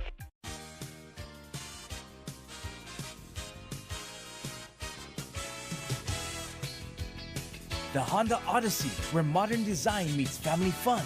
So versatile and practical, there's something for everyone. Take a test drive today. Get the all-new 2025 Honda Odyssey EXL passenger van for only $226 a month. Honda Windward will make a believer out of you. Starting at $5.99, you can get one, make it a double, or go for 3 delicious patties. Go as big as you want with my Bonus Jack combo starting at $5.99. Now you can say you're loving it and actually mean it. Get so much more. Welcome to Jack in the Box. We live in a place where the ocean surrounds us, but the world beyond our shores offers endless possibilities. See how locals are stepping off the islands and into new cultures, new flavors, and new adventures only on Spectrum OC 16. Pearl City and Moanalua flexed into the schedule here in August, and we'll see them in a couple of weeks on Spectrum OC 16. It's about 2 Fridays from now. You're going to get beautiful breezes, beautiful weather, and maybe the tallest flag I think I've ever seen. That thing is way up there. Oh, man.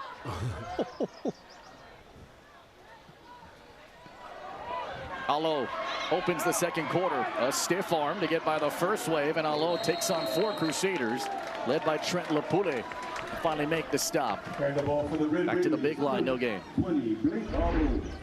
I mean, it's a bit frustrating when you get out to the edge and you're seeing white jerseys in front of you. He does a good job of slipping the first tackle, but there's a lot of guys there to clean up. Kahuku just 42 yards of offense right now on 18 plays. Uyava swings. Here's Alo in space. Ali'i Malutan did a great job to seal off the block to free him up. Mahana Alameda's there. He got a penalty flag down during this run. Alo, another great run. We'll have to find out what this penalty flag is. Looks like it's a hold. It does look like something. There was a St. Louis Crusader on the ground for a little while on the perimeter.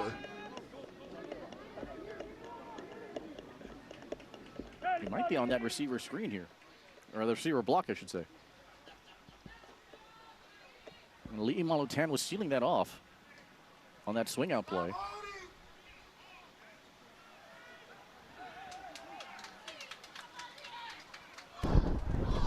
Holding. Number 14, offense. 10-yard penalty from the spot of the foul. Down in range 1. Oh, correction. Down in range 2. Yeah, so they swing this out. There you see 14, Ali Malu 10. Oh yeah, he's got the right shoulder pads and just holding him, and then he pushes him to the ground. That's the guy who was down for a moment. Alo carries it outside again, pinballing off defenders, and the run game getting shut down here by the St. Louis defense. Kelo Hanui and Lepule tag team here on the tackle. Remember, it was St. Louis's run game and their defense that was the secret to success late November of last year, en route to that Division I Open State Championship. Kelo Hanui got up a little slow, but man, did he deliver a hit. No targets to Rhino Aumui just yet either, by the way. Fuiava with time, now launching downfield. Ka'anga intercepted. Jaron Altura, the Hawaii commit, makes a big play up north and still going down the sideline. 2 interceptions from this defense and a late penalty flag. Now that's at the middle of the field, but take a look. What a fabulous throw. And you got to credit the catch by Altura, because he goes up, plays receiver, gets it at its highest point, and then gets to the sideline, does his job, and does a really good job of it.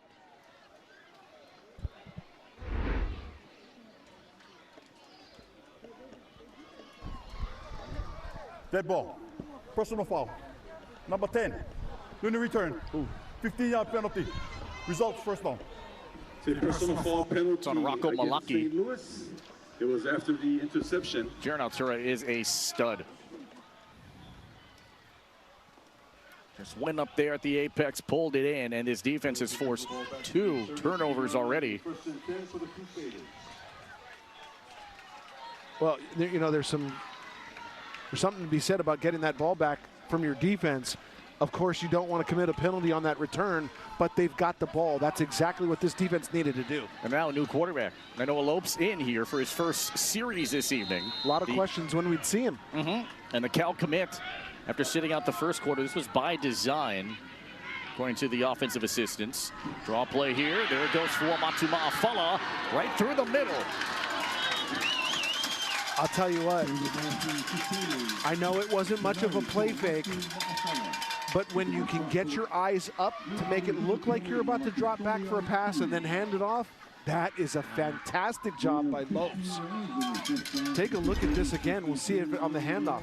He looks up down the field. He continues to look down the field, and then he hands it off. Wow. Great job by that offensive line, creating a hole for Ma'afala to just run right through it. I'm gonna drive a car through that hole. Gain of 15. Lopes, first throw of the night. It's a dart, but it's low to Ciliato.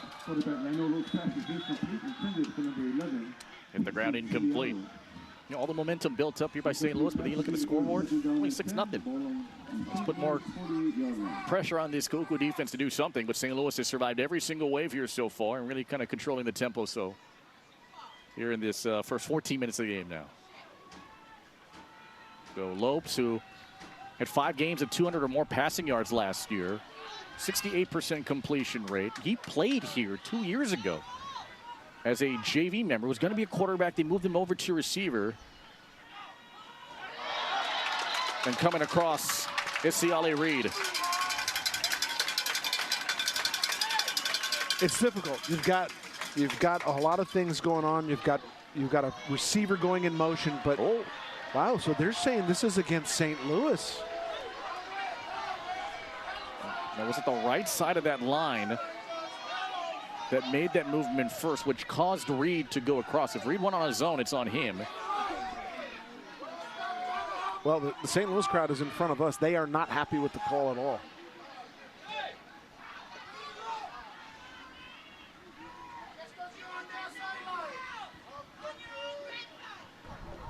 Back to the snap, false start. Number 75, offense. 5-yard penalty, down range 2. Okay, it's on Kamoi Hui White. Well, we've got a shot of him. He's right there on the end. Does he move? Nobody moves. So questionable call. We've got the advantage of the replay, and maybe it might have been very minor. Yeah, I didn't see if it wasn't 75. He didn't move. Ciliato motions here. 2nd and 15. Lopes to Ciliato. Can he shake off guys? Gets to the sideline midfield. Good tackle there from Irene Mapu. Right at midfield at around the 50. Look at the 49. This is a good job of Ciliato getting to the edge. He has to go down and get it, so it stops his momentum. Then he makes a nice move and then really outruns the defense to get to the edge. That's a great job by him, and a play that gets him back just a little bit past the original line of scrimmage. It is a tough 3rd down, though, for the Crusaders. St. Louis tonight 1 for 4 on 3rd downs. And they lead 6-0. It's been a defensive showing from both teams here so far, and a game played essentially between the 20s. Lopes, 3-step drop, fires to Nanuha. Go up and get it. And the senior pulls it in over Manin Soliai to the 30-yard line and a gain of 21. These are the types of throws that Cal Berkeley said, we want him. It is a tight spiral. It's in a spot that only his receiver can go up and get it. It's past the defensive sight, and that is a fantastic throw by Lopes. Banged up with injuries, leg injuries last year. Only caught 17 passes, but he was a good downfield receiver. Now all healthy and good to go for the basketball state champion and football state champion. And knowing who you're throwing to, you got a lanky receiver that can go up and get it. Good point. For Amatu Ma'afala, and Kahuku reads it perfectly that time. And it's Malaki Soliai Tui. Well, again, I'll continue to say this, so that Kahuku's doing a good job on defense of making the right calls. That time, they guessed right. Let's just go ahead and say that. Ma'afala, strong running back, but if you stop him in the backfield before he gains momentum, you're going to be able to stop him. Lopes, who showed great promise all throughout the last 2 seasons. A great thrower, stand tall in the pocket, went to a lot of camps in the offseason, earned that Cal commit. The ILH All-Star first teamer last season. 2nd in a dozen. Lopes to Exodus Brown. Through his hands, incomplete. Exodus Brown along with his brother Xavier Brown, twins here. Exodus is 2 minutes older. Putting on the play for the Red Raiders, number 7, Irene Mop.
45-yard line. Like a little power and drive good this year. He's been more focused and emotionally invested this year. Last season it was big on third down and short yardage situations, which extended drives. He's part of that legendary Alo family that you hear so much up north. Got 3 there. 4 a carry for him. Gonna get more. And here's Tamatoa Sam. Sam able to plow it forward for a first down. Got a little old school Kahuku now on the ground with 2 backs. Silently, of course, I got to be unbiased, but silently wishing him a good game as he is family. What relation? Distant cousin. He's an IAP. Right now, with 6:48 to go, it's the home team down 6.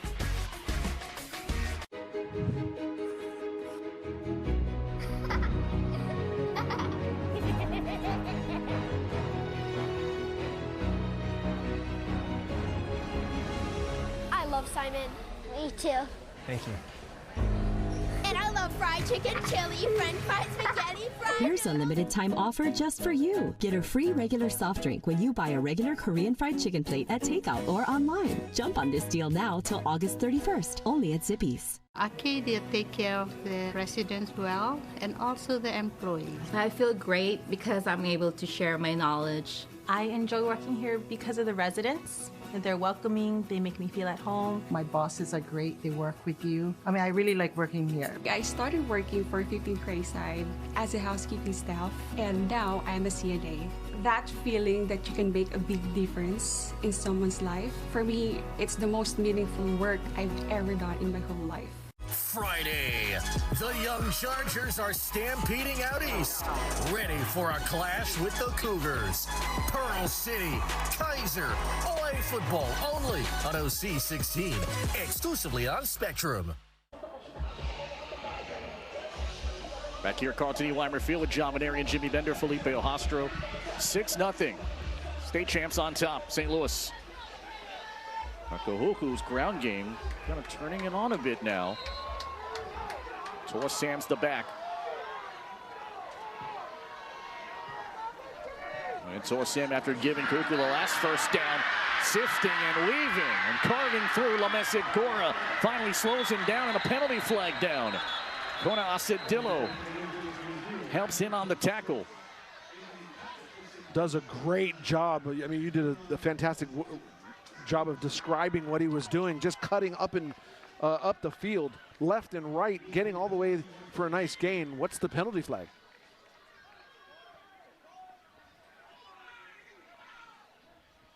Penalty's usually in the process of that tackle. And through all those bodies.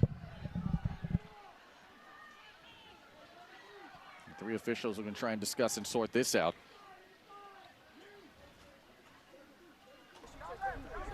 There's no flag on the play. I'll wave it off. So whatever it was discussed by the 3 officials, and they try to get all their angles and all the information before the decision is met. Either way, it's still a pretty good run here for Kahuku. Takes it to the 28-yard line. We got 6:41 to go here in a 6-0 game, and it's 1st and 10.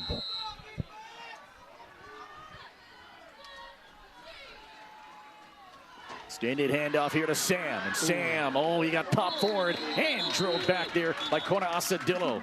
At 245 pounds, an 11th grader that is going to shine in the class of 2027. He is rugged as they come here in the white, red, and blue. Well, also take a look at some of these other guys like Samatua Robbins just coming in at the end, making a good job of getting rid of his his blocker, first of all, and then getting in on the tackle. Lots of guys involved there. Play action, Fuyama got to get rid of it and lives to survive another down. Roman Jarrett, even the closest DB out there. It's kind of an area where Matai Fuyama has kind of made improvements, right? Now, typically, if this was last year, a short time ago, trying to make a play, force a throw. This time, gets rid of it. When he was over at St. John Bosco, he was looking up to guys like Marcus Mariota, even Josh Rosen, when Josh Rosen played over at St. John Bosco.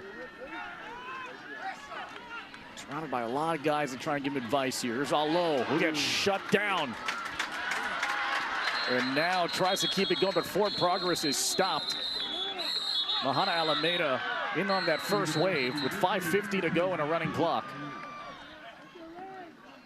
Once again, just getting to the football, gang tackling, making the stop. Alameda, the first guy there, doing a good job of making that initial stop and contact. 5:31, 5:30, 5:29. Clock still spinning here. We got 4th down and 8 from the 26-yard line. And Kahuku going for it.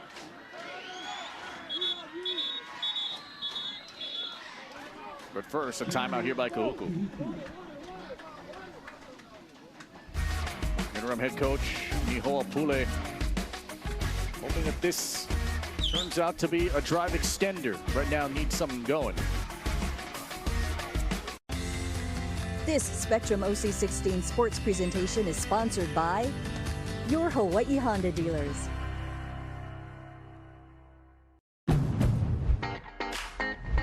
Summer's here, and it's time to bring the heat in a new Honda. Head out for an unforgettable adventure, or take a sporty sedan for a spin, all while driving with confidence. See what makes Honda the Kelley Blue Book best value brand. Right now, you can get a $299 per month lease or 3.99% APR on a 2025 Accord LX. This crispy chicken is from a taco place. This crispy chicken is from a taco place? Hey, this crispy chicken's from Taco Bell? The taco place? This chicken is so perfectly crispy with tortilla chip coating. It's from a taco place.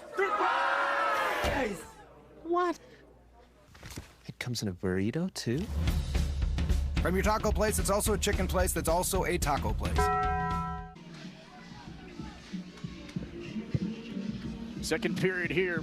Rematch of last year's Division I Open final.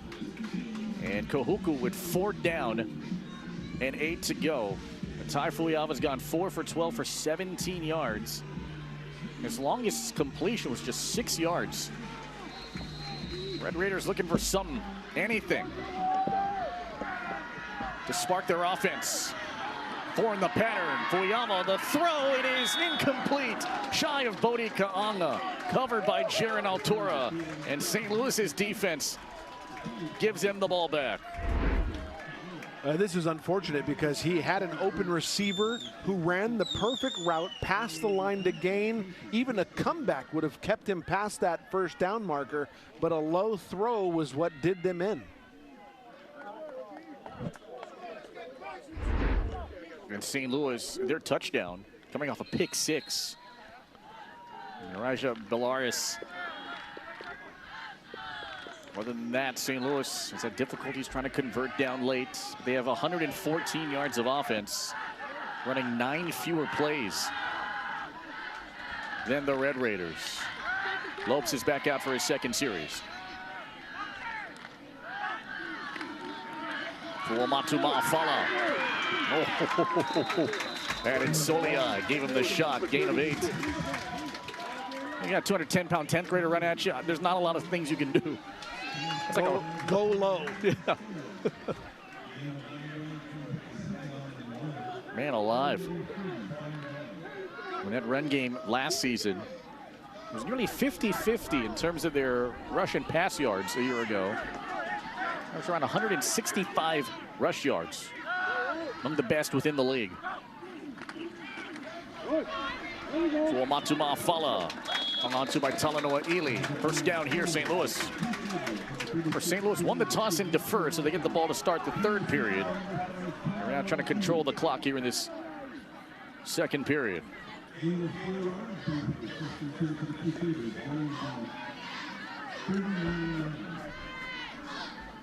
Talk about the St. Louis connection out here in the Brotherhood, and over the course of the next couple of weeks, they'll play a team from California named Bishop Montgomery. Then they could go to St. John Bosco in mid-September, or the ILH regular season in the Division I Open begins.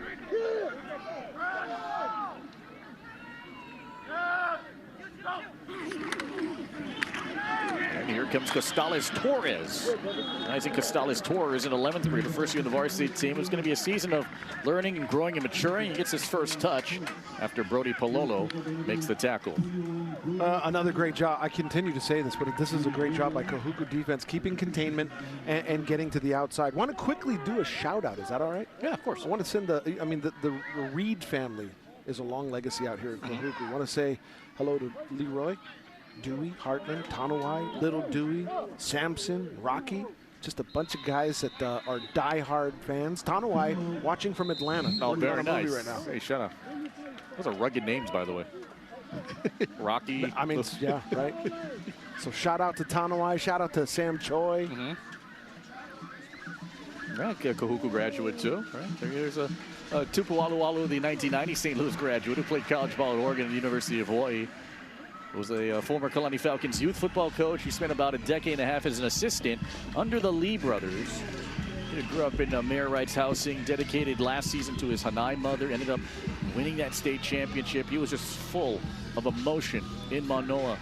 And that celebration period continues, and then it stops, and then you try and win it again, and that's the situation that they're currently in.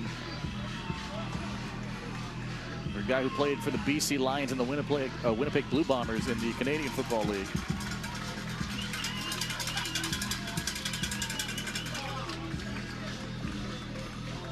All right, all the pressure, all the build-up, and again, everyone's kind of on a down year in terms of football talent, but the standard still remains the same for all those teams. Last year was a tremendous class. The likes of Keeney McMillan and Jaron Kiabe Sangapolu-Tele, Tama Amisone, and now Nainoa Lopes in the class of 26, one of the early recruits on his way to Cal, one of 4 Cal commits from Hawaii. Fake the give, Lopes, time, middle shot, Nanuha, got it! Nanuha, big play again. Offers from Oregon, Nevada, San Diego State, Washington, and Hawaii. And he gets a big catch and run to the 30-yard line. Perfect throw right down the seam, and a great job of splitting the defense for a big gain. Nanuha doing a fantastic job for a 30-yard pass catch reception. Nanuha, 3 catches, 55 yards now. Just outside the red zone. There are the Crusaders. Fuamatu Malafala right through the middle, and Malaki Soliaitui hangs on to him. Follow a nice pass play up with a big run and a bruising back down the middle. Nice pickup on first down for what looks to be about 8. Tight game here, 2:36 remaining. St. Louis has burned all of their timeouts. If they play their cards right, could potentially take this all the way to the end and then get the ball to start the second half.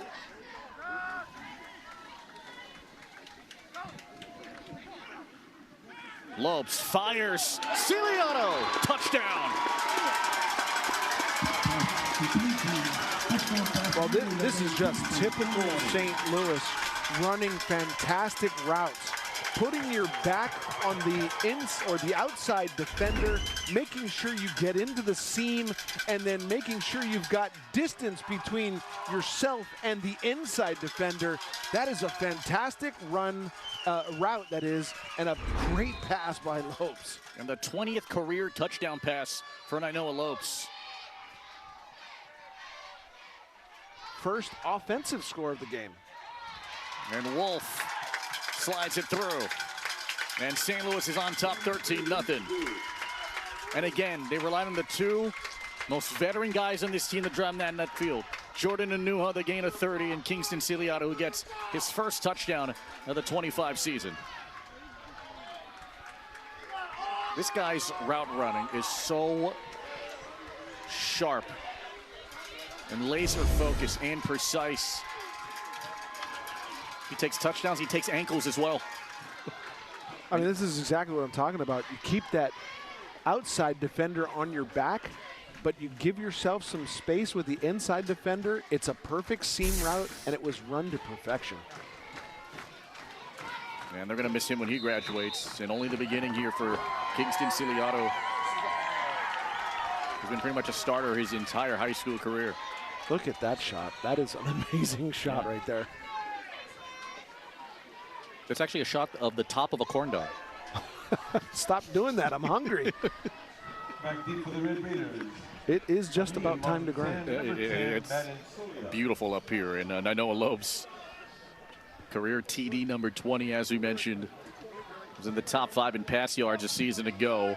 Did not start the game. It was Mose Lilo, and pretty much playing the entire second period. And now Kahuku, who's had pretty good returns on special teams, but nothing to the house yet.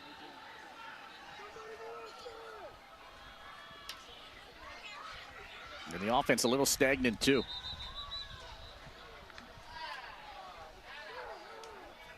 The penalty flag gets down. This is going to go against the Crusaders.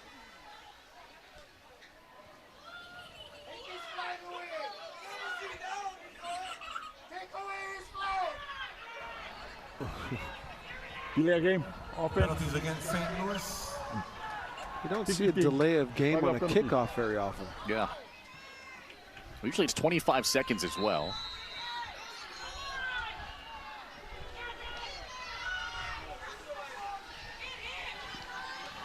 And this kick goes here to Ali Malutan. Bear hug down to the ground. Yeah, nice stop. Palibol stands. Made on the tackle. Part of that delay of game on the kickoff, we're learning that it was simply one guy trying to get to the other side of the ball for his coverage. And that was a nice kick. That's the second time that they've bumped into each other. Yeah. Happened on the opening kickoff. And it slowed down momentum, and Palibol Stant did a great job to stick with and made him pay. By the way, credit the coverage team on that. They were backed up, and that kick still went pretty far.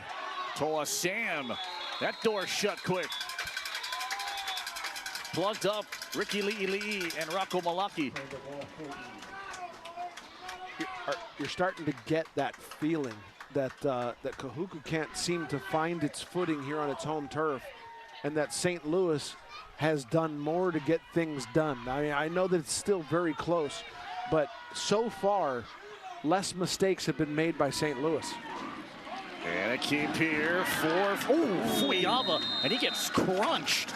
Running the ball. From behind, Ricky Li'i and Lamese Gora almost got folded in half. Yeah, those are very, very dangerous hits. Clearly not intentional. Just trying to make a play. You'll see his head get bent to his chin, hitting his chest. Oh, that's a tough one. Li'i folding him up there. Off on that run, it's Sam, and Konasidillo finally tags him. Kahuku ends up a couple yards shy of the first down. And with fourth down. Ooh. Yeah, you got to get rid of this one. You got to punt it away. I like the effort by Sam. Did a good job of running it up the field, just not enough to get the first down. There's Kalaheo Kanai.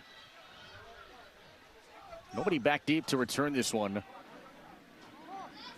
This could be a mistake. If this one rolls.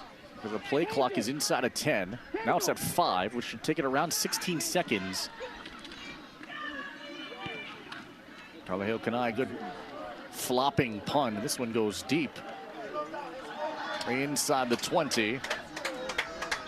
And St. Louis with 7 seconds. He has a chance for maybe one more shot or a kneel down and a 2-score lead into the break. We got a penalty flag down here. It was fourth down. And showing a late flag comes out now. After some talking, looks like from the Crusaders on the way there to the sideline. Yeah, a little too much talking. It appears to be Aquin, who had his helmet off and was talking towards the sideline. Referees aren't going to put up with that.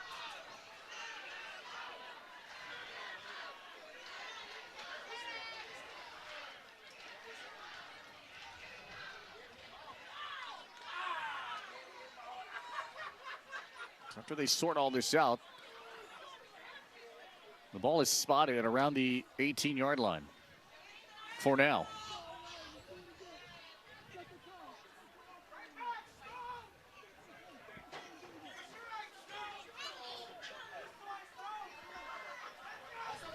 His personal foul on the receiving team. It's going out Quinn. If I can read lips correctly, 55. So just like conduct, number 55. Yeah, so he's holding on. He's engaged. You can see it right there. He gets his helmet knocked off, but it was already prior. There was already something going on there, and then the push there at the end was not good. Well, that's some colorful language if you can read lips.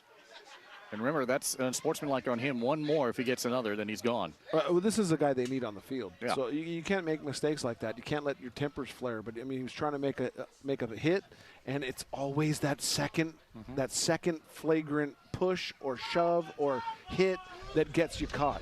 By the way, just want to send a big shout out to Kingston. His birthday. On his 18th birthday. Yeah. Got a touchdown. I know you might have said it already, but I just wanted to send a shout out to him. 18 years old. What was 18-year-old John Veneri like? I was a sophomore in college at that point. And what was I like? Just trying to find my way. Sophomore in college. He's a senior in high school. You were a sophomore in college at 18? Yeah, I turned 18 in September of my sophomore year, which would have been my redshirt freshman year. I see. Wow. You defied normalcy. I'll tell you what, we've had a Braden Wolf earlier in the game kicking extra points. And right now, St. Louis is howling for good reason. The state champs on top by 13. And John was 18 in college. Now, for a limited time, get our largest pizza at our lowest price. Just $9.99 for our classic New York-style pizza. It's 30% larger than our large, and at only $9.99 for carryout. Don't wait. Order now at Hawaii Pizza Hut. Hey, I got the job. So I can go part-time. Yes! Some days bring new opportunities. First Hawaiian Bank can help you say yes to making the most of them. Manage your accounts, earn cash back, and when you need advice, we're here for you. We should really get him into an art program. No matter where your journeys take you, you can bank on the best. First Hawaiian Bank. It all starts with yes. Now, for a limited time, get our largest pizza at our lowest price. Just $9.99 for our classic New York-style pizza. It's 30% larger than our large, and at only $9.99 for carryout. Don't wait. Order now at Hawaii Pizza Hut. Hey, it's Jimmy Bender. You're watching Spectrum OC16. Never miss the moments that matter with more ways to watch University of Hawaii sports and local high school action. If you're on the go, stream it on our mobile app. Prefer the big screen? Tune in to our local networks. And when you're at your computer, watch it anytime on our website. UH Sports and local high school action. It's your game, your way. With Spectrum Sports and Spectrum OC16. Aloha, I'm Dudley Andrew. Join me as I visit with local chefs, musicians, and kamaina who all share the love of good grinds. Another key to his successful poke is fresh fish. Fresh fish meaning it's 100 feet from the store. And they go every day to Honolulu Fish Auction and pick up their fish. Tune into Dutz Grinds and Good Times Monday at 9:30 p.m. and all throughout the week only on Spectrum OC16. Spectacular evening here at Carlton E. Weimer Field. And right now, the defending state champ, St. Louis, on top 13-0 in this rematch of last year's state final. Back upstairs, Felipe Ohastro, John Veneri, and Jimmy Bender. All right, through the first 24 minutes, give me your take. What have you seen so far? It's been a lot of defense. I like what I see out of both defenses. They've done a good job of getting to the football and making the stops. A couple of mistakes have kept them out of the end zone on both sides, but St. Louis seems to be, and as I said earlier, making less mistakes. They're doing what they need to do to get in the end zone. Credit that pick six for half the points that have been scored in this one. Yeah, exactly. And two offenses that were optimistic about what they could produce. What ends up being the defense here? And Uriah Bellaris able to house this one. 44 yards on the pick six. The first turnover forced here for a score for St. Louis, and we jumped the route, made it 6-0. The extra point was no good. It was blocked by Madden Soliai. That was with 10 seconds left there. 2:13 to go in the second. Here's the birthday boy, Kingston Ciliano. He's a heck of a present. 11 turns 18, who turns it to 6 and turns the lead to 13-0 as we dive inside and right through the drive-through for the Jack in the Box halftime stats here, John. Well, I mean, it's, again, very even, but it's the team that has done the most in the passing. And I've said this over and over again. I love the routes that they're running. They're doing exactly what they need to do. But this is still very much anybody's game. All you have to do is correct a couple of mistakes, make some adjustments at halftime, and anybody can be in this one. But St. Louis has the leg up. Jose Lilo, the starting quarterback for St. Louis, 4 for 6, 61 yards in the first quarter. Nino Lopes came in the second, 4 for 8, 79 yards, and a touchdown. The lead is 2 scores here for the defending state champs, hoping to kick off their possible repeat title run off with a big win. They're on top of Big Red, 13-0. And you're watching Hawaii Prep Football on your home for Hawaii High School sports, Spectrum OC 16. Starting at $5.99, you can get 1, make it a double, or go for 3 delicious patties. Go as big as you want with my Bonus Jack combo starting at $5.99. Now you can say you're loving it and actually mean it. Get so much more. Welcome to Jack in the Box. Big every time, nice up the right, yeah. When we store yes, way up and go wide. 10 by 20 plus dep on the side. Double X, yes, call it a double dime. Hawaii self-storage just as big every time, right? Hawaii self-storage is the place to be. Guaranteed from the boys of BET. So come on down to Hawaii self-storage. So come down, respect, yeah. Hawaii self-storage, #1. Check it, yeah. Heart pumping, muscles extending. Every body is a miracle. And though we share so much, everybody is unique. What's your passion? Hold on to it. We're here to help with a personalized approach to a healthier you. Hawaii Pacific Health. At JN Chevrolet, you get more for less. More selection with tons of new Chevy cars, trucks, and SUVs in stock. We have just what you're looking for. More customer service. Nobody takes better care of you than we do. And more value. From the best offers on new and pre-owned vehicles to the highest cash payouts for your trade. Together, let's drive at JN Chevrolet and online at jnchevrolet.com. Powered by JN Group. Now this is living.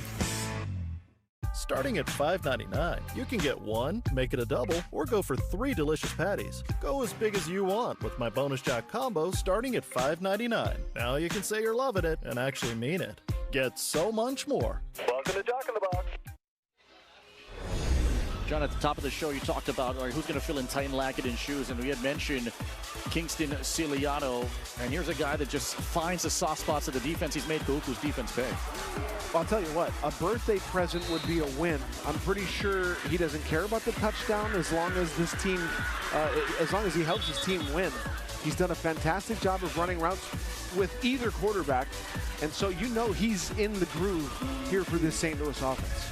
Last year, a season high was just 78 yards and 2 touchdowns. Already he has 4 catches, 87 yards in the first 24 minutes of play. You made a great point, too, earlier about, the efficiency and the effectiveness of this St. Louis offense.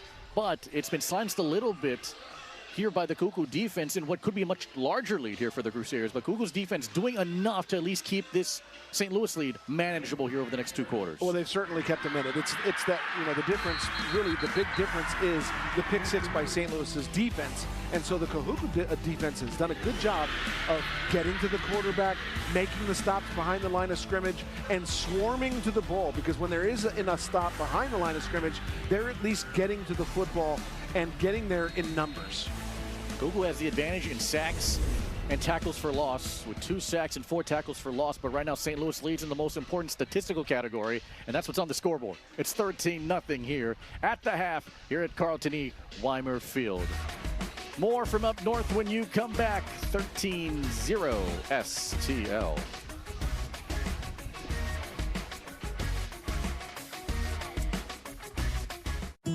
It was her first day back. She just had that look. I asked her and she said college was hard. But our first stop, that would remind her she was home. The mainland's so big and it's so beautiful. But what I do miss is Try these summer favorites. Chicken Katsurian, crispy chicken katsu tossed in our flavorful Korean sauce. Also, our shoyu pork with a portion of the proceeds supporting the Okinawan Festival.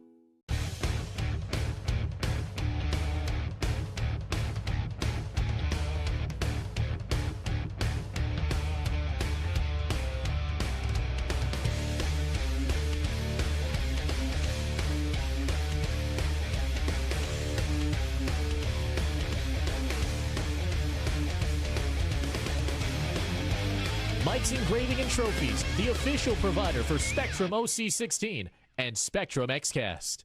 Aloha, Mike Latronic here, and you're watching Spectrum OC16. We live in a place where the ocean is our backyard, and every sunset reminds us we're lucky to live Hawaii. But the world beyond our shores offers endless possibilities. Traveling abroad is about opening up your horizons and bringing fresh perspectives back home. Experience how locals are stepping off the islands and into new cultures, new flavors, and new adventures only on Spectrum OC16. Aloha, I'm Corey Harvey. For the best in Wahine big wave surfing, longboarding, and more, check out Fly Girls. It's the first ever women's surfing and sports magazine show. It's so amazing getting to go out there with just a couple other girls and getting to catch waves at Pipeline and Backdoor. Catch us Saturday nights at 9:30 p.m. only on Spectrum OC16.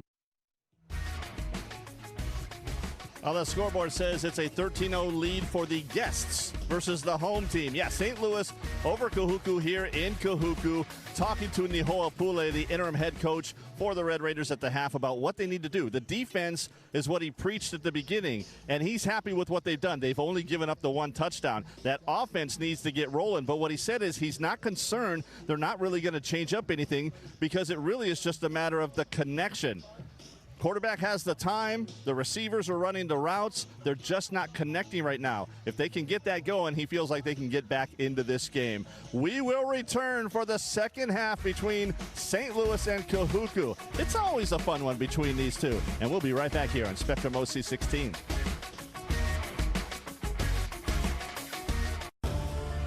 This Spectrum OC16 sports presentation is sponsored by Zippies. Now, for a limited time, get our largest pizza at our lowest price. Just $9.99 for our classic New York-style pizza. It's 30% larger than our large, and at only $9.99 for carryout. Don't wait. Order now at Hawaii Pizza Hut. We met at UH, but had to move away to find jobs. We wondered if we could ever move back home. But real dreams lead the way. When you're told it won't work, work harder. Think it's beyond your reach? Ask for help. Think you can't buy a house in Hawaii? This is home. For 100 years, we've invested in our community. We're proud to be Hawaii's #1 local mortgage lender, American Savings Bank. Now, for a limited time, get our largest pizza at our lowest price. Just $9.99 for our classic New York-style pizza. It's 30% larger than our large, and at only $9.99 for carryout. Don't wait. Order now at Hawaii Pizza Hut. Big shout to our friends at Herc Rentals, as Hawaii's premier supplier of aerial lift equipment forklifts, including tonight's game. Herc will take your work what's going on there? To new heights. You're stealing locker doors? So, Nui, who's doing a great job. Hey! There he is. Good stuff in that locker. Yeah. How you doing? Yeah. Shout out Jonathan Conrad. He's the athletic director at Lahaina Luna. So when the Rams came for camp to War Memorial Stadium in Maui, a part of that visit was to renovate the locker rooms over at Lahaina Luna. Are they putting Felipe Ohastro face stickers on all the locker doors? What's going on? When they gutted out the lockers, they were just like, hey, do you want this? And apparently one of the Lahaina Luna kids put my face on their locker. So I get to keep the door. So Lahaina, love you. Appreciate you so much. And thank you, Jonathan Conrad. And so I get to keep the door. I have that sticker on my computer monitor at work. Oh, very nice. I see you every day. Oh, very nice. All day. Nice. Probably a little too much. That's my story, and I'm sticking to it. First off, once is way too much already. That's where that is. 13-0 here. St. Louis has benefited from great field positioning and kind of poor execution here from Kahuku. Of course, we mentioned kind of the coaching change, right? An interim head coach, Nihoa Pule, who spent 17 years as the assistant coach at the very least with the varsity level programs, and yes, sons that are part of that team.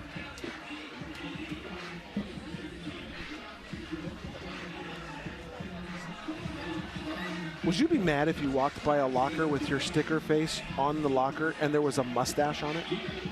Or like, I think it's happened before. Or like elf ears or devil horns or something? that trend's happened Have you ever seen that?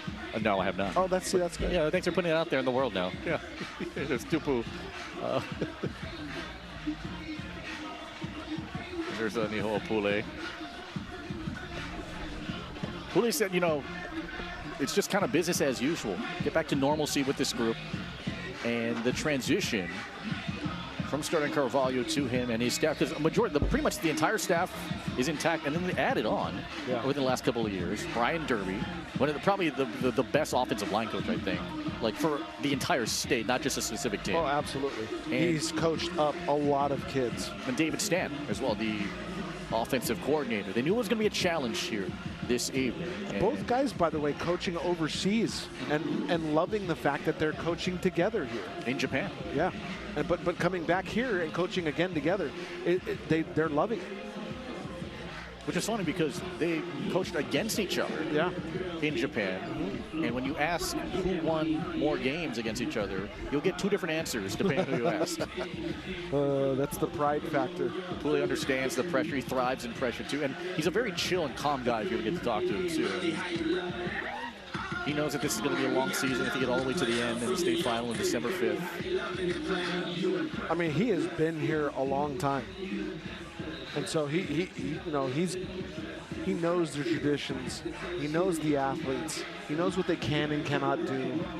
He's seen a lot of changes. It's a great guy to be able to take this program forward with whatever happens. Remember, St. Louis won the toss and deferred. So they hit the ball to start the third quarter. St. Louis 28 plays and 187 total yards, 140 of them through the air.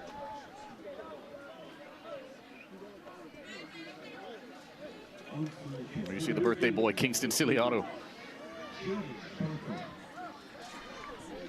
Jaden Parker will kick this one off. Jaden Parker was Campbell's kicker last year. He's one of the best in the country for the class of 2026. He says he's had to learn how to deal with the crosswinds because the crosswinds can affect the ball about 10 yards. And they swing, from his point of view, from left to right on the goalposts. He's got a heavy leg. He set a Division I Open tournament record last year against St. Louis, and here he is now in a different uniform. There you see some of the crosswinds kind of carrying that one, as that one is just hooked. And this goes out of bounds just shy of the pylon, and St. Louis can have it at the 35 if they want it. I don't think he got a hold of that one where he wanted it to. It looked like it went off the side of his foot, and then definitely that hook. You want a re-kick, or do you want it from the 35? That's the question right now. Kicking infraction against the kicking team. Ball be placed on the 35-yard line. First down. Well, we know it goes off his foot. Does he get it in the right spot? It looks like he may have. I mean, he definitely pulls that one, but it looks like he may have stepped too close to the ball, too. There was a little slip, too. Did you notice that? He's a soccer star, too, and he's hooking that one. You can also see the wind on that, well, not right now, but it was just moments ago blowing pretty strong in that direction. Full Matuma Fala into the arms of Iron Mapu. Not going to gain anything right there. How about the run game we've seen here tonight, huh? For St. Louis, right? Well, they've done a good job of mixing it up. But you got to credit Kahuku's defense. We've talked about that. They did a good job of filling the gap, stepping up. Mapu making the stop. About 6 yards a carry here tonight for Fuamatu Ma'afala. Didn't get any that time. Lopes, 4 for 8, 79 yards and a touchdown. Wasn't sure if he'd come out and start the third quarter. Sweep it here for Costales Corrales, who cut it back and a marker down. Went right into Shaden Niu, 255-pound senior, to stop him. Wow, he got bounced around like a pinball. Ferocious defense attack.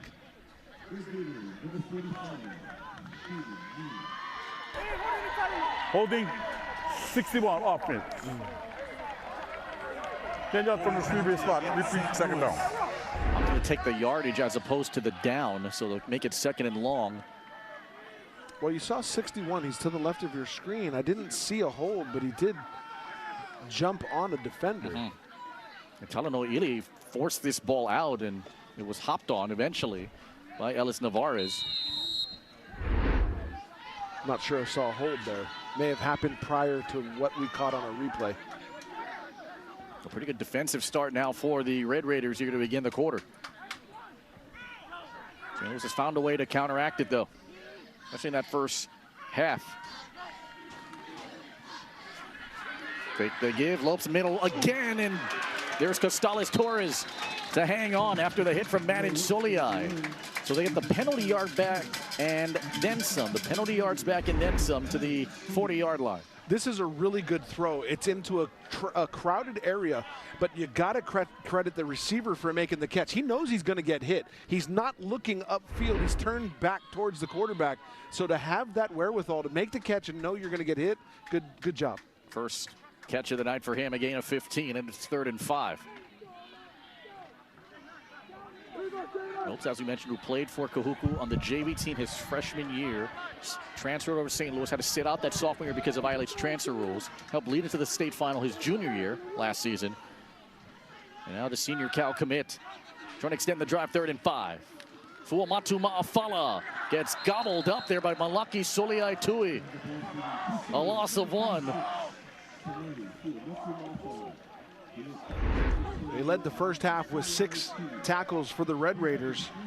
Does a good job of getting in the backfield, getting across, and making the stop. I'd be excited too. That was a great stop. He made his commitment to UCLA the same day that Manin Soliai did in joint commitment ceremony. A very special one, surrounded by family, and we talked about how personal this game was for him to try and get one going. Here's Lopes, a high-hanging punt. That was a very good one, too, inside the 20. It was also very close to getting blocked. It was Manin Soliai who almost snuffed it. You're right, John. Right at the 17-yard line and a 44-yard punt. Punt of 43 yards for St. Louis. A heck of a leg here. Yeah, that was a really good punt. He got it off. See Moses Ringwood, former Iolani kicker, coaching him up. All right, first drive offensively here for Kahuku. What do you want to see here? Some consistency. And as Jimmy was saying, some connection. And to build that connection, you got to have some consistency.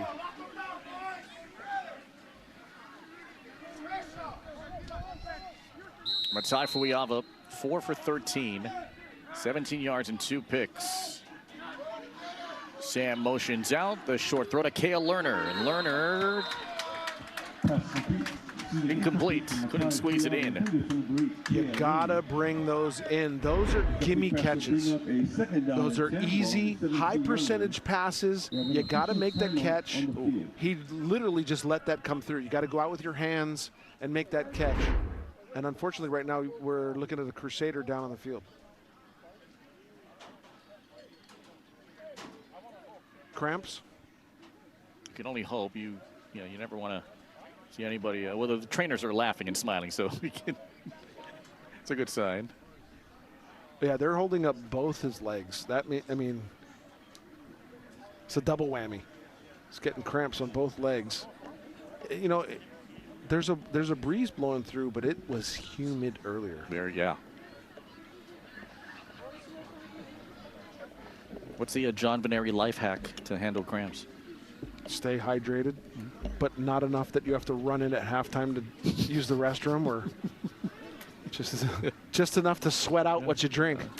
Do you do the like the condiments? No, I never did that. No, never did do that. You get cramps now? Well, because I'm old. So yeah, occasionally I get a calf cramp. Okay. Just laying down with my feet covered. You know what would really help though? What? A corn dog with mustard. Well, that's half of the equation that's in there, right? Yeah. Man, that food is getting a lot of pub here tonight. Well, you've made me hungry. I mean, we're showing pictures of you with a tray of hot dogs or corn dogs. Right. By the way, I didn't get one. Yeah. But I got my order in, and this is good to see, him getting up. Yeah, we couldn't identify him, and now he stands up as Conasadillo, which is a good sign. At least walking under his own strength. And there you go, and you hear one of the dads say, "Drink some water."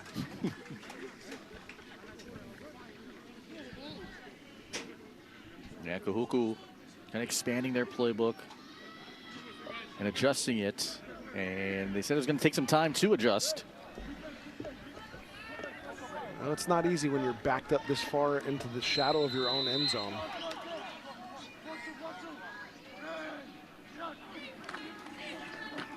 They gave here to Sam, and Sam has his legs hung on to. Good job, Ricky Lee. Stepping up, making the stop. Doesn't have to do a whole lot, just get off that block. Of course, Sam tries to get a juke outside, but they kept containment. Let's bring up third down and long. We'll hand it off here on 3rd and 13, and Sam's got nowhere to go. Delaris gets him out there. And here comes the punt team for Kahuku. This is tough because you're going to punt this one away and give, I mean, you have no choice, but you're going to give St. Louis good field position. They tend to have a little bit of that momentum. Carla Kanai. Here's Kingston Ciliato. Back deep to return. Decent punt here. Watch out. Who's going to hit? And this one hits the ground and it'll stay on the Kahuku half of the field, right at around the 44-yard line. 28 on the punt, and St. Louis has a 13-0 lead.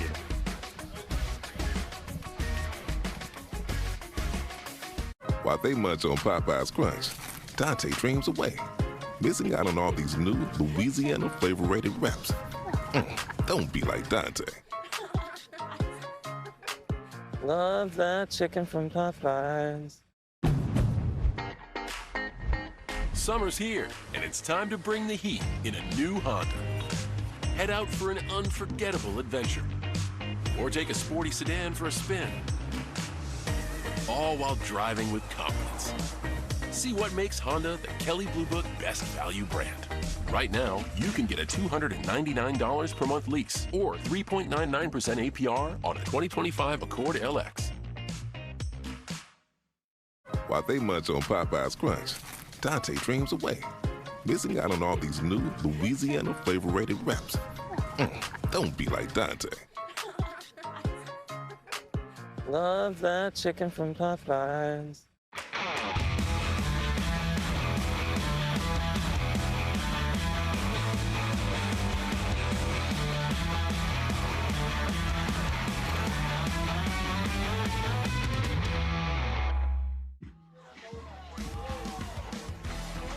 How about this? The KIF against the OIA.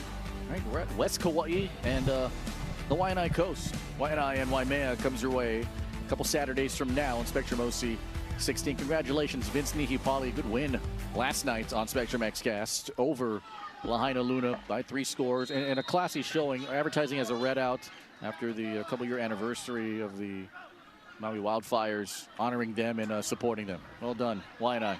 Lopes throws on the run, and it's pulled in by Exodus Brown. And a penalty marker is down. We're going to have to wait to find out. This looks like it's in one of those spots that there's holding. don't see it on that, but I do see a very nice catch and a great throw. Was there a lineman going downfield here? Well, there was a motion man in Kingston Ciliato.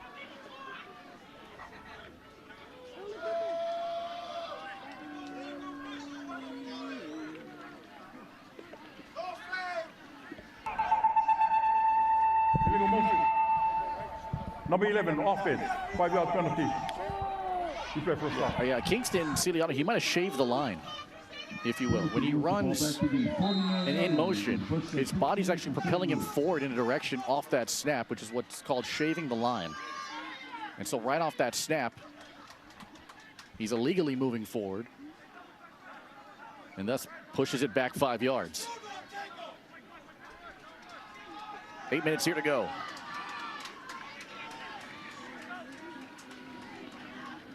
Lopes quick throw. This is incomplete, intended to Ciliato. Let's go back a play, which negated Exodus Brown's great catch. Right, so number 11, right? So he has to stay parallel to that line, so roughly at around the 47. As he turns, he's actually in a forward motion, and he's still moving. And so that's a good call from the official.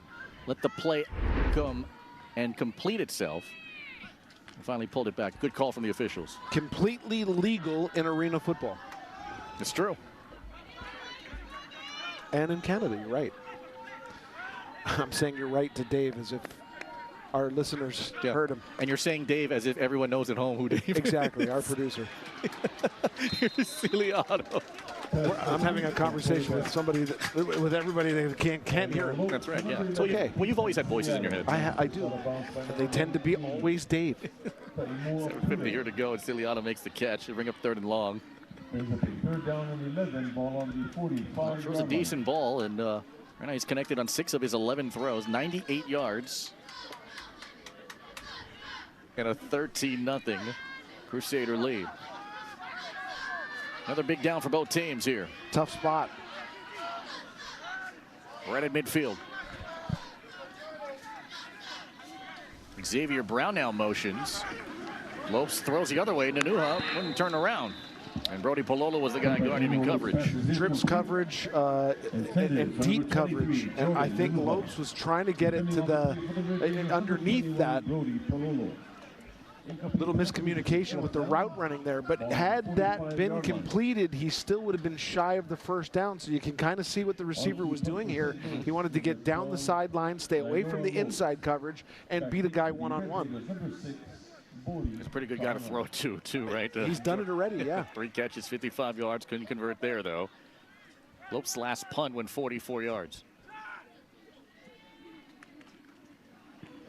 Comes right after him. On the move, here comes Bodie Kaanga. Kaanga tries to get the edge, and Kaanga finally gets mashed down with a penalty marker down in the process. It was the punter, Nainoa Lopes, to finally stop that. And so everyone kind of putting their hands up, at least a couple of Kahuku guys, including Iring Mapu, to avoid and called for an illegal hit. Kahuku has had a tough time with ball placement. Doing return. Right side ball, number 5. The return team. After this is to the goal. First down. And with that being said, it gets worse. Talanoa Ely. Oh, right there, yeah. Ooh, yeah, the crackback. Yeah, in an era of trying to prevent concussions in a heavy contact sport like this. So Mapu does the right job of putting his hands up. The problem was Ely came on the front side of that. Yeah. And laid him out. That could have been a lot worse than what it was. But the rule is never go back towards your own end zone. Never go back inside. If it's up the field, it's okay, but you can't crack back anymore. Blake Alo's the back here from the 8. Alo went out, went back in, and gets hugged right back down to the ground. Dolaris and Alu tag team on the tackle after the gain of about 4. Yeah, hard fought 4, getting smothered. Does a good job of keeping his legs moving even though it's backwards. Had no choice but to cut that one back up, and it was a good decision just Kahuku continues to be, check that, St. Louis continues to be ferocious on defense. Second down and 5.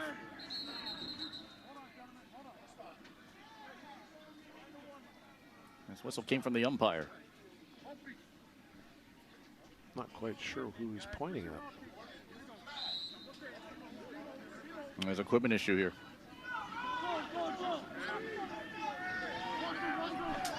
Second down and 5. Fuyama chased out of the pocket by Stona Quinn. Checks downfield and throws it out of bounds. Good decision. Tough break for Kahuku, though, trying to get somebody downfield. Credit St. Louis for awesome coverage. They're playing that, they're kind of disguising it, but they drop into that 3 deep, it looked like there. Bring up 3rd and 5. Google 111 yards of offense, and they're 1 of 9 on 3rd downs here tonight. How many coming after him? 5 on the rush, and Fuyama sacked. TJ Alualu, and it's TJ to the max.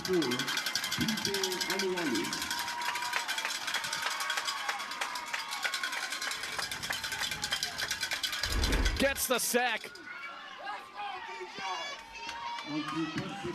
Does a good job of just keeping his feet, watching the hips of the quarterback, not letting him run out of there or shoulder fake him.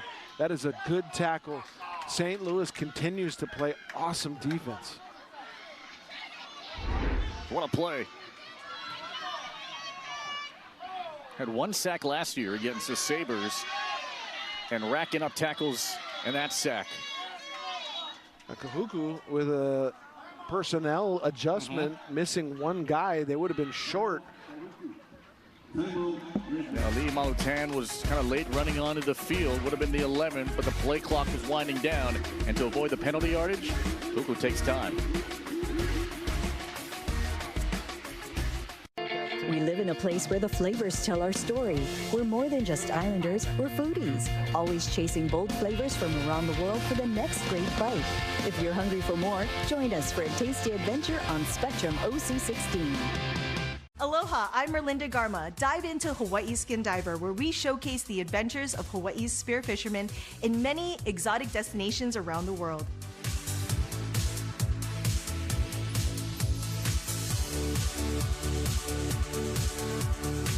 The spear was a 9-footer, so it takes a little adjustment in tight areas.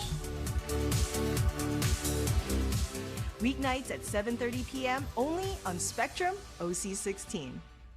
At Spectrum News, we're committed to strengthening the fabric of local communities through our reporting, with stories that inspire and news that matters on your smart TV and connected devices, streaming live 24/7. Plus, on-demand weather forecasts to help you stay prepared. It's all there as you step outside with the Spectrum News mobile app, keeping you informed and in the know throughout your day. Spectrum News, free with your Spectrum subscription, exclusively for Spectrum customers, now available on your favorite devices. It's coming up the next 5 games here for the Crusaders, and the big one at St. John Bosco. And then Punahou and Kamehameha kick off their ILH Division I Open season. We'll have some of those ILH Division I Open games on Spectrum OC16 and Spectrum XCast. Also, we'll be at Mililani for a big one, too. See the Trojans, their first TV game kicks off the month of September. Ooh. It's a one-hopper here for Kalaheo Kanai, who handles it well. And a booming punt. Wow. Took Ciliano all the way back to chase it down. Look at this punt. Oh, man. All the way down inside the 25. That is a 75-plus yard punt, not including the 9, so 72, but not including the 9 that he was standing in his own end zone. I would say that Ciliano made a poor decision on letting this one go because it took a bounce. He was kind of looking to see where the coverage was coming from. It's a 72-yard punt. See, he could have caught that. He saw number 10 coming down, but he could have caught that.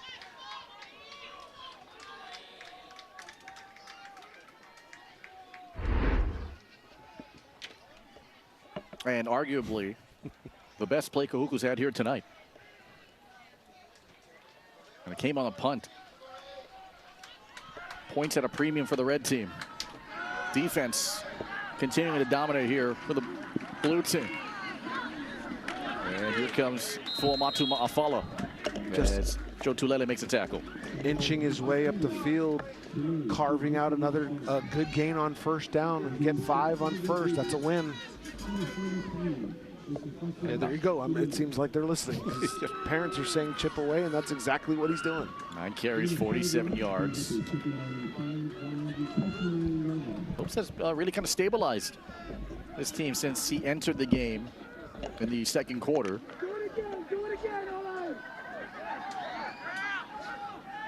Hopes grew up in Hauula, not too far away from where we are right now.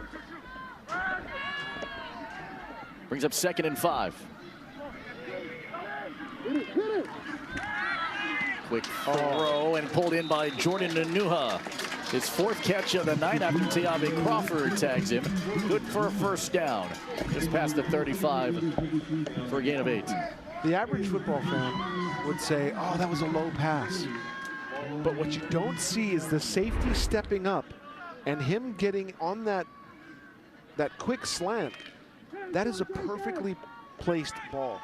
He's not going to get blown up by a safety, but he's going to get the first down. Good job by St. Louis. Fresh set of downs from the 37-yard line. Fuamatu Ma'afala and Talanoa Ili couldn't get the tackle. He's finally helped out by Malaki Soleaitua. You saw Kahuku moving on the defensive side, which is all fine and good as long as they don't cross into the neutral zone. And they're just picking them apart right now. Yeah, you hear some of the St. Louis parents yelling, hey, but actually this was good because Ma'afala caught the defense kind of moving back into position, and it was a nice snap. I don't know if that was the center knowing that he needed to get that ball centered, but the momentum was moving in favor of St. Louis with Kahuku having to get back into position. Takes it to the 46-yard line.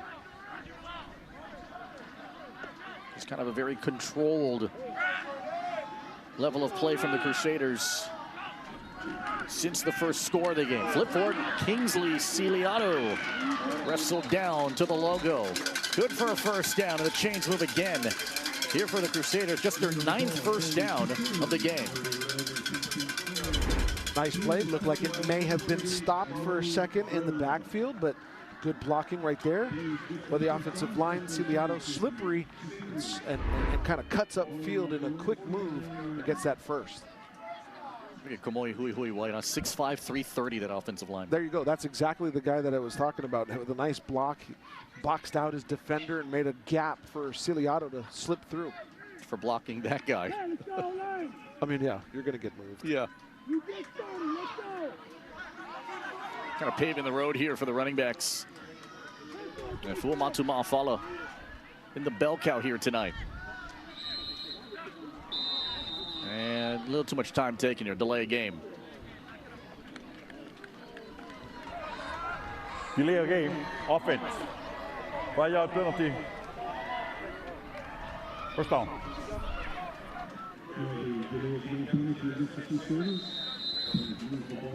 Pushes this one back. St. Louis 12 penalties, 82 yards.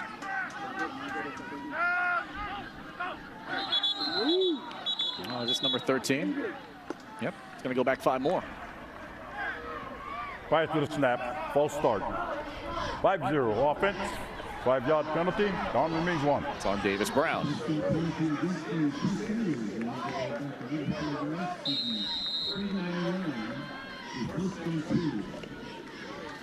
First and 20 now, so all the work that they did on the ground game kind of erased after those 2 penalties. Jordan Nanuha, the guy with 5 collegiate offers at the bottom of your screen. Then they run it here with Fuamatu Ma'afala, who ran into his own man. Oh, but how was the push, though? He gets stopped by his own guy, and he just kind of glances off his offensive player and then drives forward, and that surge gives him an extra 3 or 4 yards. Such a tough runner and so reminiscent of the Ma'afalas running the football in the past. Lopes leading the way. 109 yards through the air and a touchdown so far. 2 minutes to go here in the third in a 2-score game.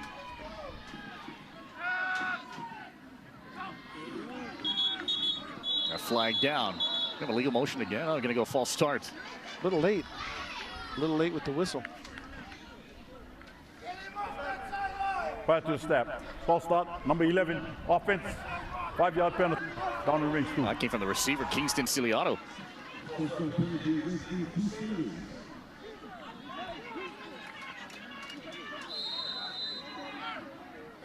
That brings up 2nd down and 19. There you see Leonard Lau at the bottom of your screen, the offensive coordinator talking with Nainoa Lopes. Leonard Lau had some time over at Punahou.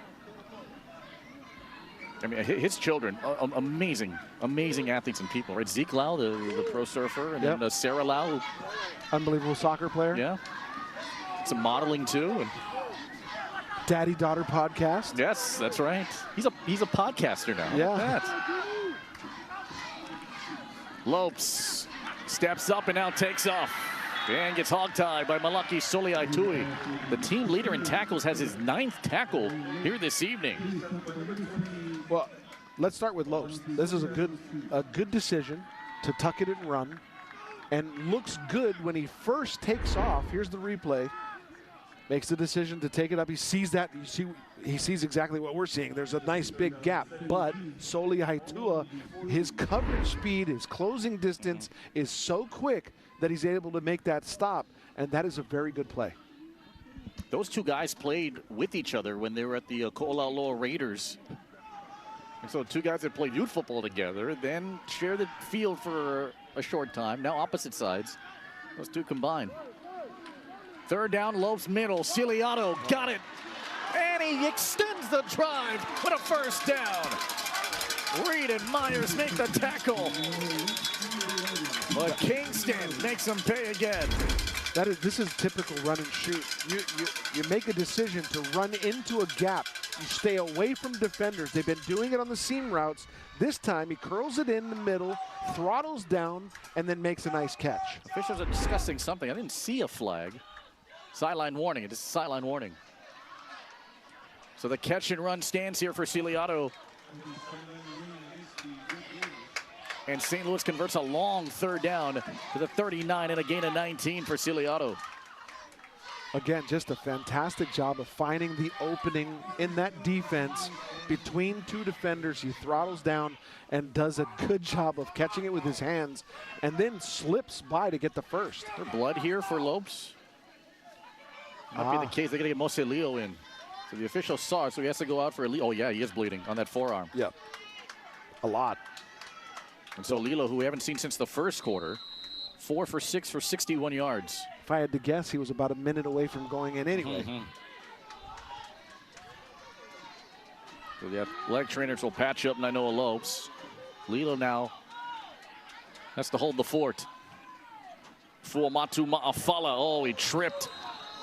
Like Kamoi Hui Hui Wai Mai inadvertently tripped him. Noah Ayu gets credited for the tackle. Lopes back in. For the Red Raiders, number 12, Siale Reed. Gain of 1 yard. Was that not like a NASCAR level patch-up, huh? Ball on the 38. Wrapped it up, got the bleeding to stop, and quickly he comes back in. Right? I didn't realize there were rivets on that bandage. Inside of a half minute, it's 2nd and 9. A little more than 5 a carry here tonight for the sophomore Fuamatu Ma'afala. Lopes. Ciliato juggled it and again got by Talanoa Ely. Finally tackled there by Noah Ayu. A couple yards shy of the 1st down. He's so elusive.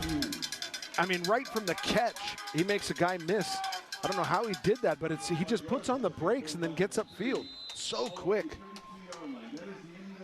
Van Kingston, Ciliato, 8 catches, 119 yards. St. Louis leads by 2 scores, and this presentation of Prep Football on OC 16 continues after this. If you're on the go, at home or anywhere in between, always be connected to UH Sports and local high school action with Spectrum Sports and Spectrum OC16. From the waterfront to the heart of our community, Hawaii longshoremen are right there with you. More than dedicated workers, we are a part of the community. We're your neighbors, coaches, volunteers. Rooted in tradition and culture, we honor that heritage while building a brighter tomorrow for future generations. Longshoremen stand ready with a helping hand anytime, day and night. Grateful to give, united in service and dedication. Hawaii Longshoremen, connecting daily life, our communities, our islands. I'm Angela Lee Pucci, former MMA world champion. I'm here to share that living clean is powerful. No drugs, no drinking, just healthy outlets. There was a time I felt lost. Jiu-Jitsu gave me a way to clear my head, to feel strong without pretending, to connect without saying a word. Choose your outlet, not alcohol. You don't need to fight for a medal, just fight to be you. The next 5 games here for Kahuku looks like this. We'll see them next Saturday against Kamehameha Kapalama, who we saw them pick up a 3-score win over Farrington last night. Then they travel to Konawaina. The game against Bishop Gorman, top 10 team in the state. Get to see Micah Eugenio, the Hawaii commit, and the quarterback, and the OT7 legend of Spectrum XCast. Then they go to Mater Dei before OIA play begins against Kapolei on a Saturday. Those are the next 5 games here for Kahuku. With John Maneri and Jimmy Bender, Felipe Ojastro, 4th quarter begins, and Lopes has a 3rd down and 3, and this is incomplete. Broken up by Teave Crawford on Jordan Nanuha, and it's 4th down.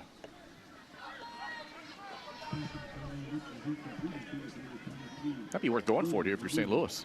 Yeah, this side of the field. You're gonna in a good spot. Again, one of those high percentage passes.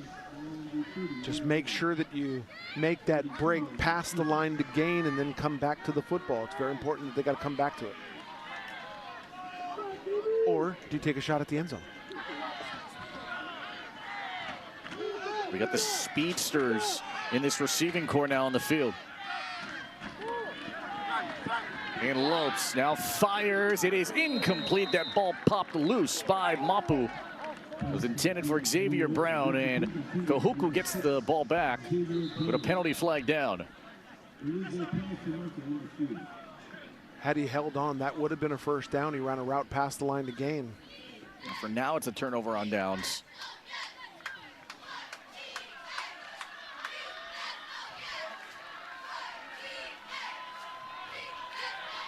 You see the referee talking to the offensive line, who is likely going to go on. Holding, number 50. Offense, penalties decline. 1st down, Kahuku. It's on Davis Brown.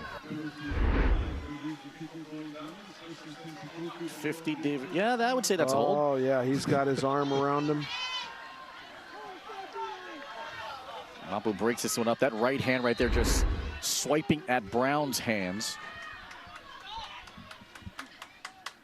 And a toss back here to Blake Alo. And Blake Alo ran right into Kona Asadillo and Mahana Alameda. Well, it starts on the outside, shedding that block from the wide receiver and then stepping in and keeping contained and allowing the inside pursuit to come and make the tackle. Good job there by St. Louis. And they end up losing about 4 yards. You see number 15 in there disrupting the whole thing. Another run here for Alo. And Alo got tripped up there by Ricky Li'i. Gain of 1.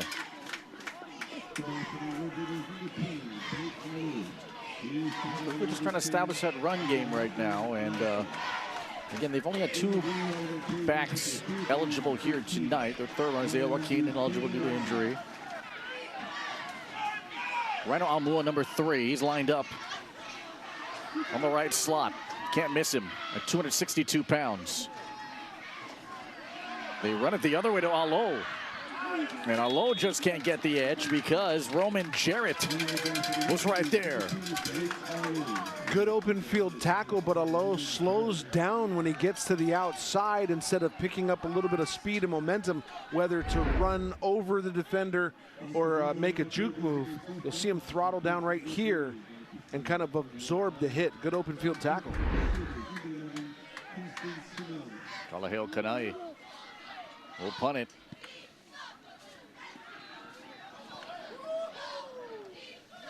That's a good move from Roman Jarrett. He felt the presence of the ball and he just ducked and covered, got out of the way, avoiding any kind of Kahuku recovery.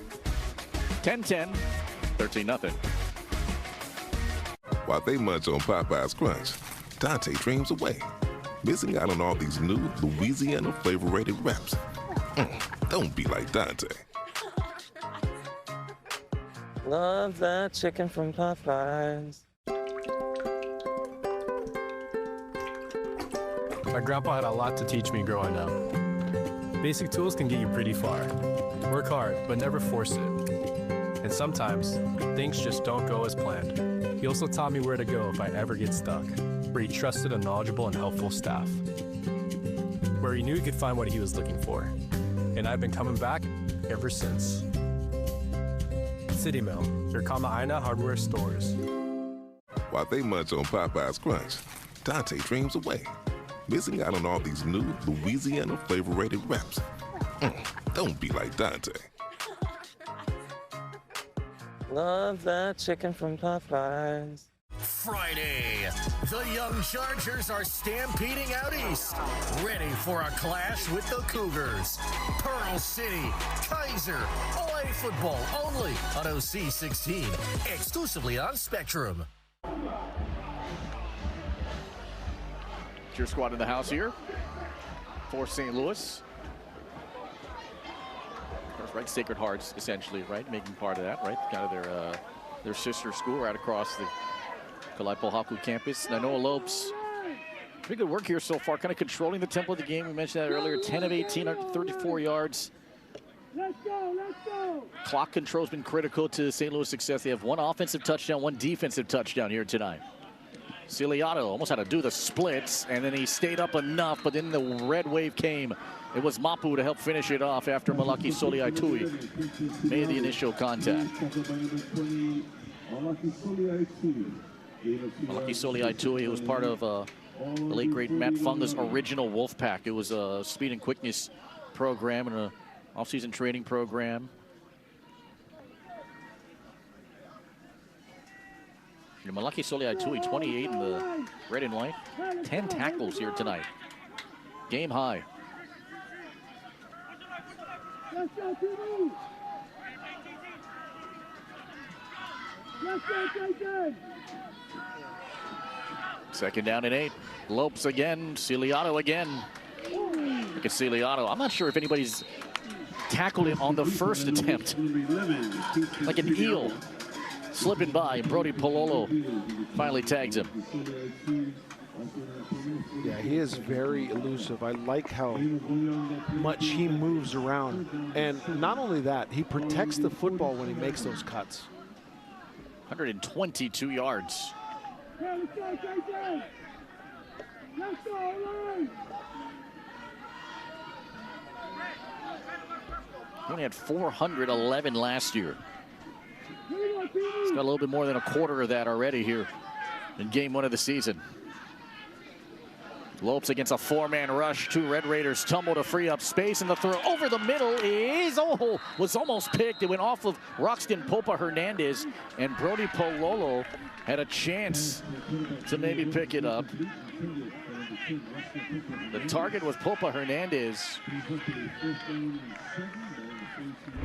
Well, you'll see here, it was almost picked off. Very close to being a pick. Good dismount from Pololo, too, kind of somersaulting. And the crazy thing about this game is Goku's still not out of it. No, I mean, 8:31 left to play in the ball game. It's only 13-0. They've got to make something happen, and this is a great punt. Bodie Ka'anga, what you gonna do from the 11-yard line? And he's still good. His knee didn't hit, and now he's finally out after a return of about 3.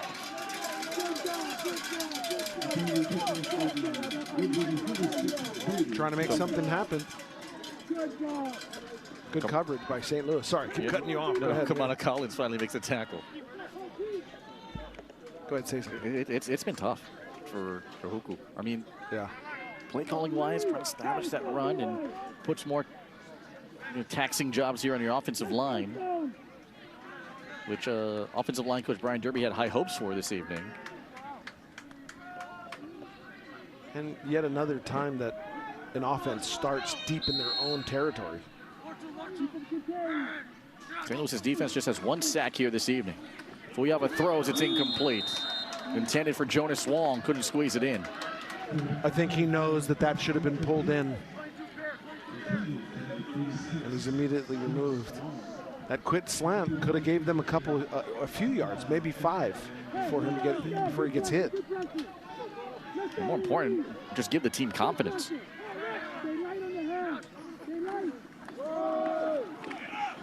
And a run here for Sam. Ricky Li'i and Jaron Artura help make the tackle. Well, one thing's for certain, this offensive line for Kahuku continues to do its job. If Sam can get 5 yards on a down, they're doing his job. St. Louis is playing tough on its pursuit, and they make the stop, but not before Sam can get a few yards out of it. Brings down an important 3rd down. 3rd and 5, run it here, Sam.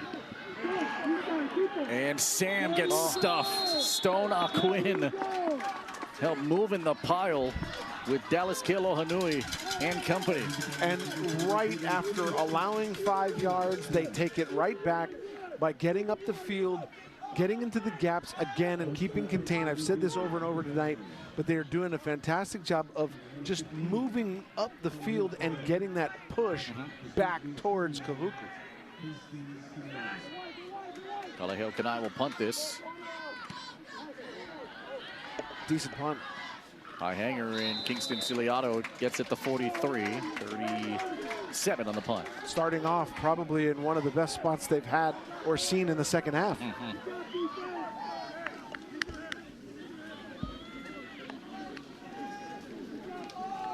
Well, opening weekend of Hawaii High School football comes to a close after this one is over. Over on Spectrum XCast, Kapolei's on top of Puno 40-21 in a game where Kapolei trailed by a couple scores early on. Puno, of course, in the ILH. And Hunter Fujikawa's talented sophomore quarterback with a bunch of Division I offers playing here for the Buff and Blue. And because there's only 3 teams in the ILH Division I Open, it's a double round robin during the regular season.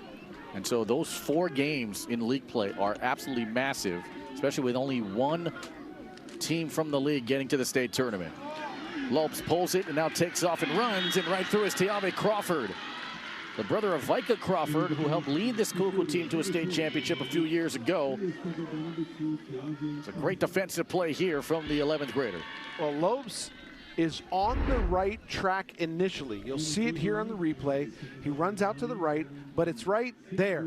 That quick move cutting back to the outside is what kept him from gaining maybe a couple extra yards. Good job by the defense for Kahuku to make him go off track. Pace of this game is kind of weird. Just tough. It's been mostly battled through the 20s. It's kind of hard to gauge how good or bad the defenses are. And Ciliato, we know he's good. As Crawford finally pokes him out there. Already a career high number for Ciliato, continues to grow. It's his 11th catch here tonight. Whistle seemed to blow kind of early. I'm clearly mistaken, but I thought maybe he had put his knee down or something when he made the catch, because it seemed like that whistle came in early. 126 yards here on his birthday. All for naught if they can't hold on to this win. Makes it that much better.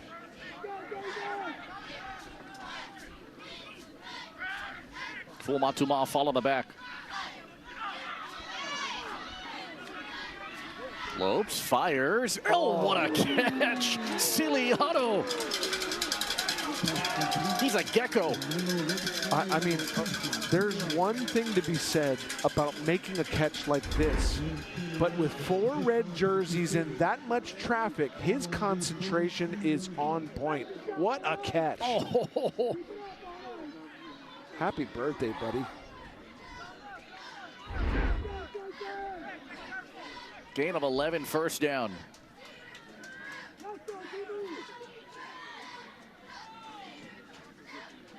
From the 41.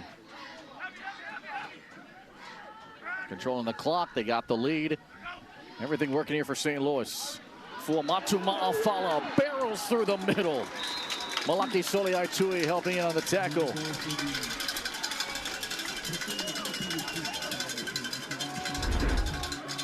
Ma'afala, 5'10", 210 pounds, north-south, big gain. That is pretty. Gain of 24. And 307 yards of offense now here for St. Louis.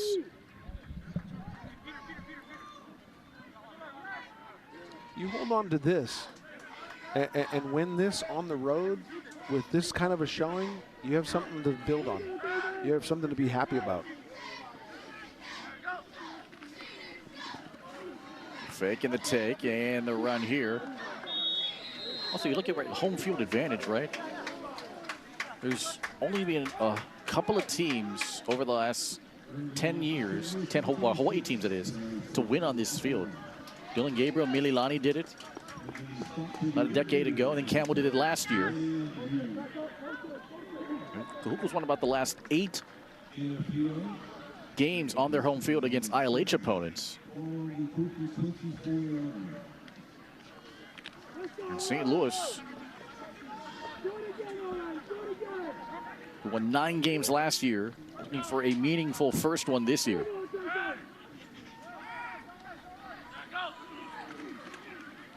Lopes throws to a tight window right to Ciliato, and Tiave Crawford was guarding him.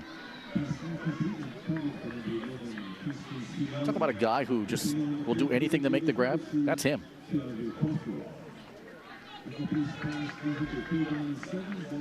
It's a good route, good throw. It looked as though he was hoping that he would continue that route. Keep working, all right, keep working, keep blocking. Approach 4 minutes here to play. 3rd and 7 coming up. Lopes 14 of 24 for a buck 52. Here we go. We haven't had a touchdown yet since the second period. Fuamatu Ma'afala keeps the run going. Kahuku, in preparation for the season, had a scrimmage against Damien last week Friday. And both coaches feel like there's never enough time to prepare for the season, and it's a full-on sprint to get to where we are right now, and it's going to be one of the deepest seasons in the HHSAA for football, and Tupu Alualu hopes that this team can get to the final day of the season, December 5th in Manoa. Yeah, there's a lot of football to be played from now till then, for sure. But I'm a little frustrated with what I've seen as far as play selection. I thought I'd see a little bit more. I've seen a lot of running from Kahuku, and I know that that's both teams playing against each other and doing a good job. So we'll see.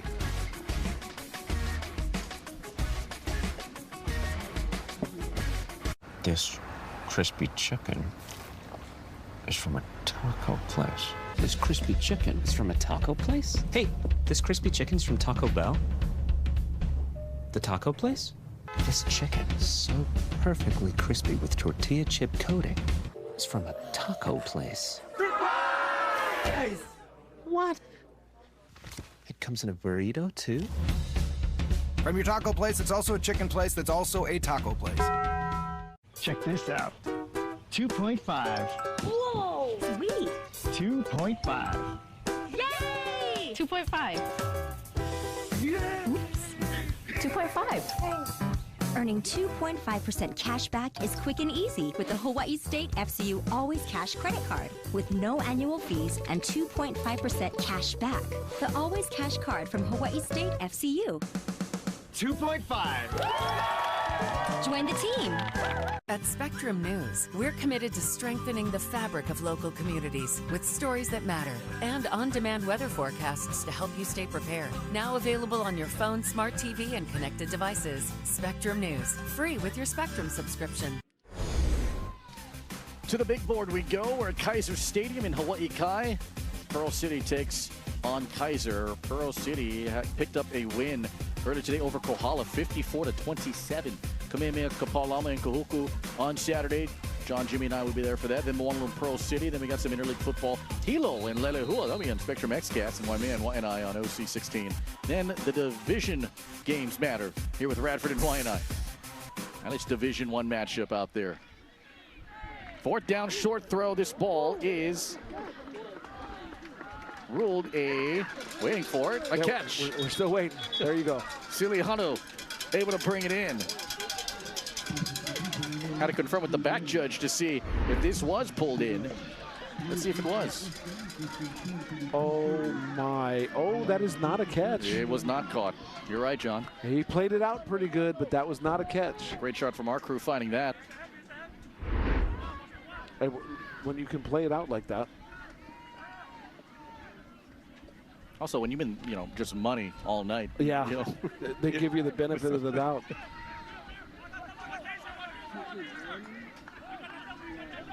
First and 10 here. And 2:45 to go. For Matu Ma'afala, right through the car wash. Mapu finally stops him. That might be the unsung hero this year if St. Louis can get all the way to the end. That run game established. And you saw son, and here's dad.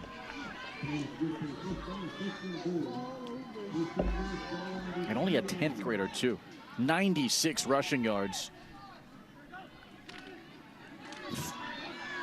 And Fuamatu Ma'afala gonna get close to the line. He stopped short. Ely makes the tackle. Wonder what that conversation would be like with dad and son. Look, son, you should have got that touchdown.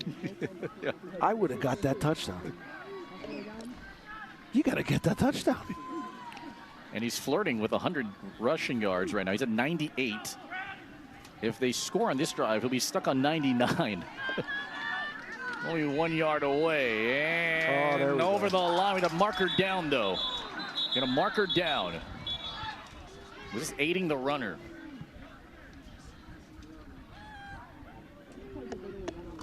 Oh, aiding the runner it is. Aiding the runner, number 12. Offense, penalty. We play second down. This is why it's aiding the runner. You can't have contact like that at the initial handoff. And he didn't need it. Yeah. If he runs and he gets contacted by the defense, then you are legally allowed to push him from behind, but you can't push him right off that play.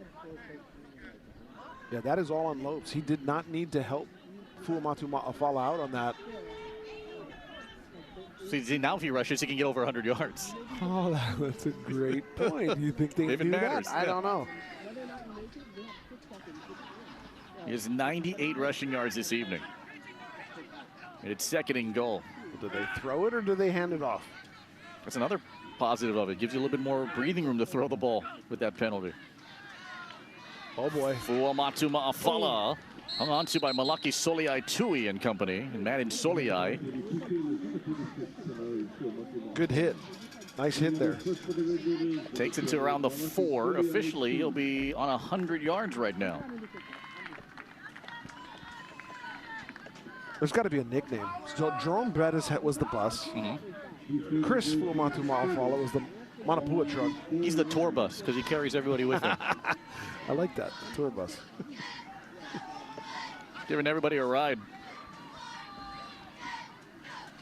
100 yards, career high here for the sophomore.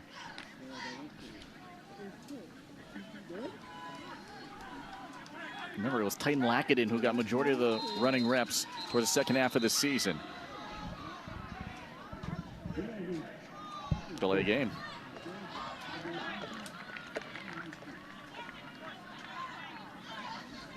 Not quite the direction you want to continue to go with just about a minute left here in the game. And you know they want to punch it in. Just kind of seal the deal. Man, is this game flailing towards the finish line or what? Just like flopping ahead. 3rd and goal.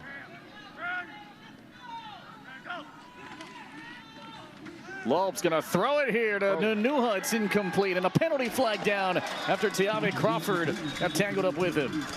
You know, I'm not.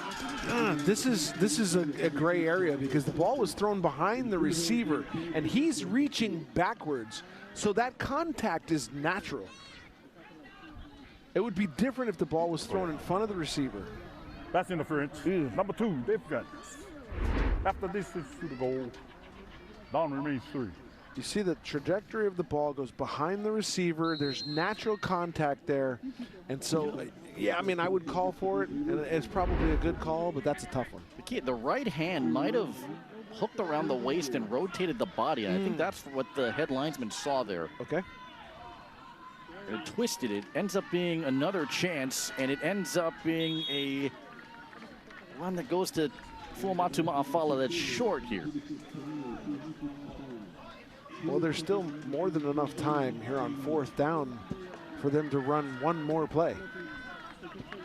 And I don't think they take a knee. I think they try to give it to Ma'afala to get it in. It would be the capper.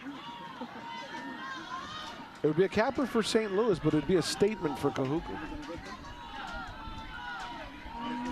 4th and goal from the 1.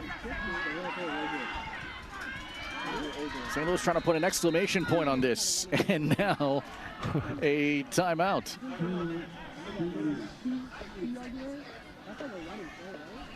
With 19 seconds here to go.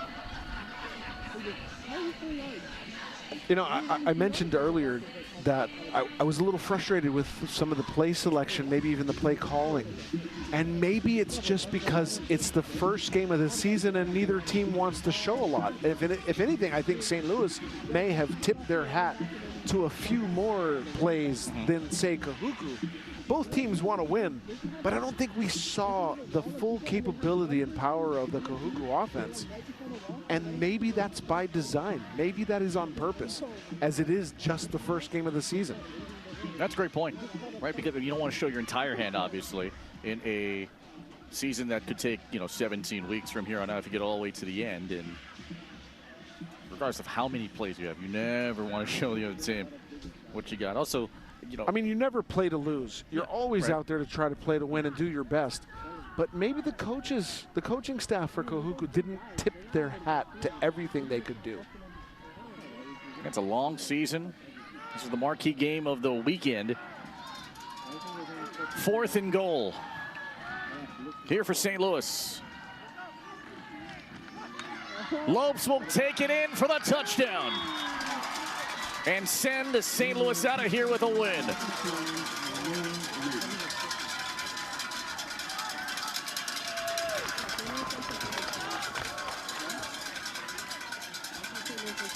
Clearly, St. Louis wanted to win this football game. It's a long way out here for them. On the road, a rematch of the state title game. Lopes taking it in and sealing the deal. 4th career rushing touchdown for Lopes. The first of the season.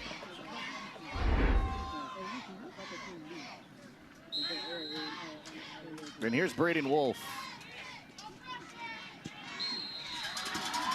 Puts it through. St. Louis a year ago came down to a field goal to potentially win the game. Came up short. Red Raiders won that one, had all that momentum. St. Louis found themselves in the final and knocking off the Red Raiders in the state final. You know, you talked earlier about how many times a team has won on this field. How many times has a team shut out the home team on this field? Yeah. That's kind of a big deal. And Lopes all smiles here. Talk about a statement win here from St. Louis. And the Crusaders have Bishop Montgomery coming up in a couple of weeks. What's going to be difficult for the Crusaders is that because of so few games in their league schedule, they've been trying to collect games, right? So they'll go from game by, game by, game by, and so on and so forth. That's going to be tough to at least try and keep your kids active during those bye weeks when you're playing a game every 13, 14 days. On the flip side of that, Felipe, that is a great opportunity to keep your team healthy. You know, you've got that bye week. A lot of coaches will say a bye week can get guys back into it. Braden Wolf will kick it off here in the final 15 seconds.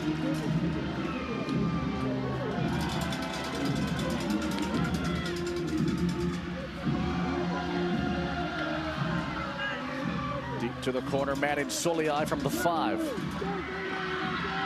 Madden Soliai, uh-oh. Hopped over a man and took it to the 30-yard line as bodies collide.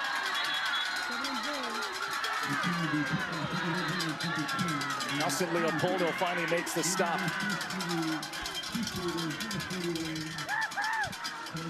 The Titan Lackett in here in the house. He called me uncle in practice the other day. I mean, I get it. Is that fighting words? No, it's not. He's a good kid, but I just was like, oh. And we're just one of the all-time great guys, too. Yeah. I'll tell you what, he was raised the right way. His parents, Charlie. There's a run here, Blake Allo and TJ Alualu there. St. Louis with a shutout victory.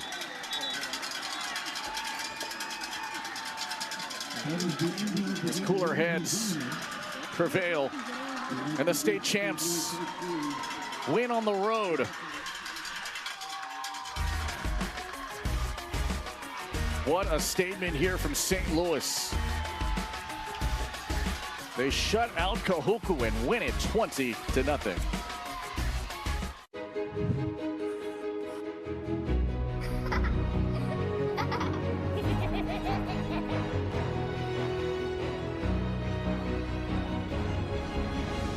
I love Simon. Me too. Thank you.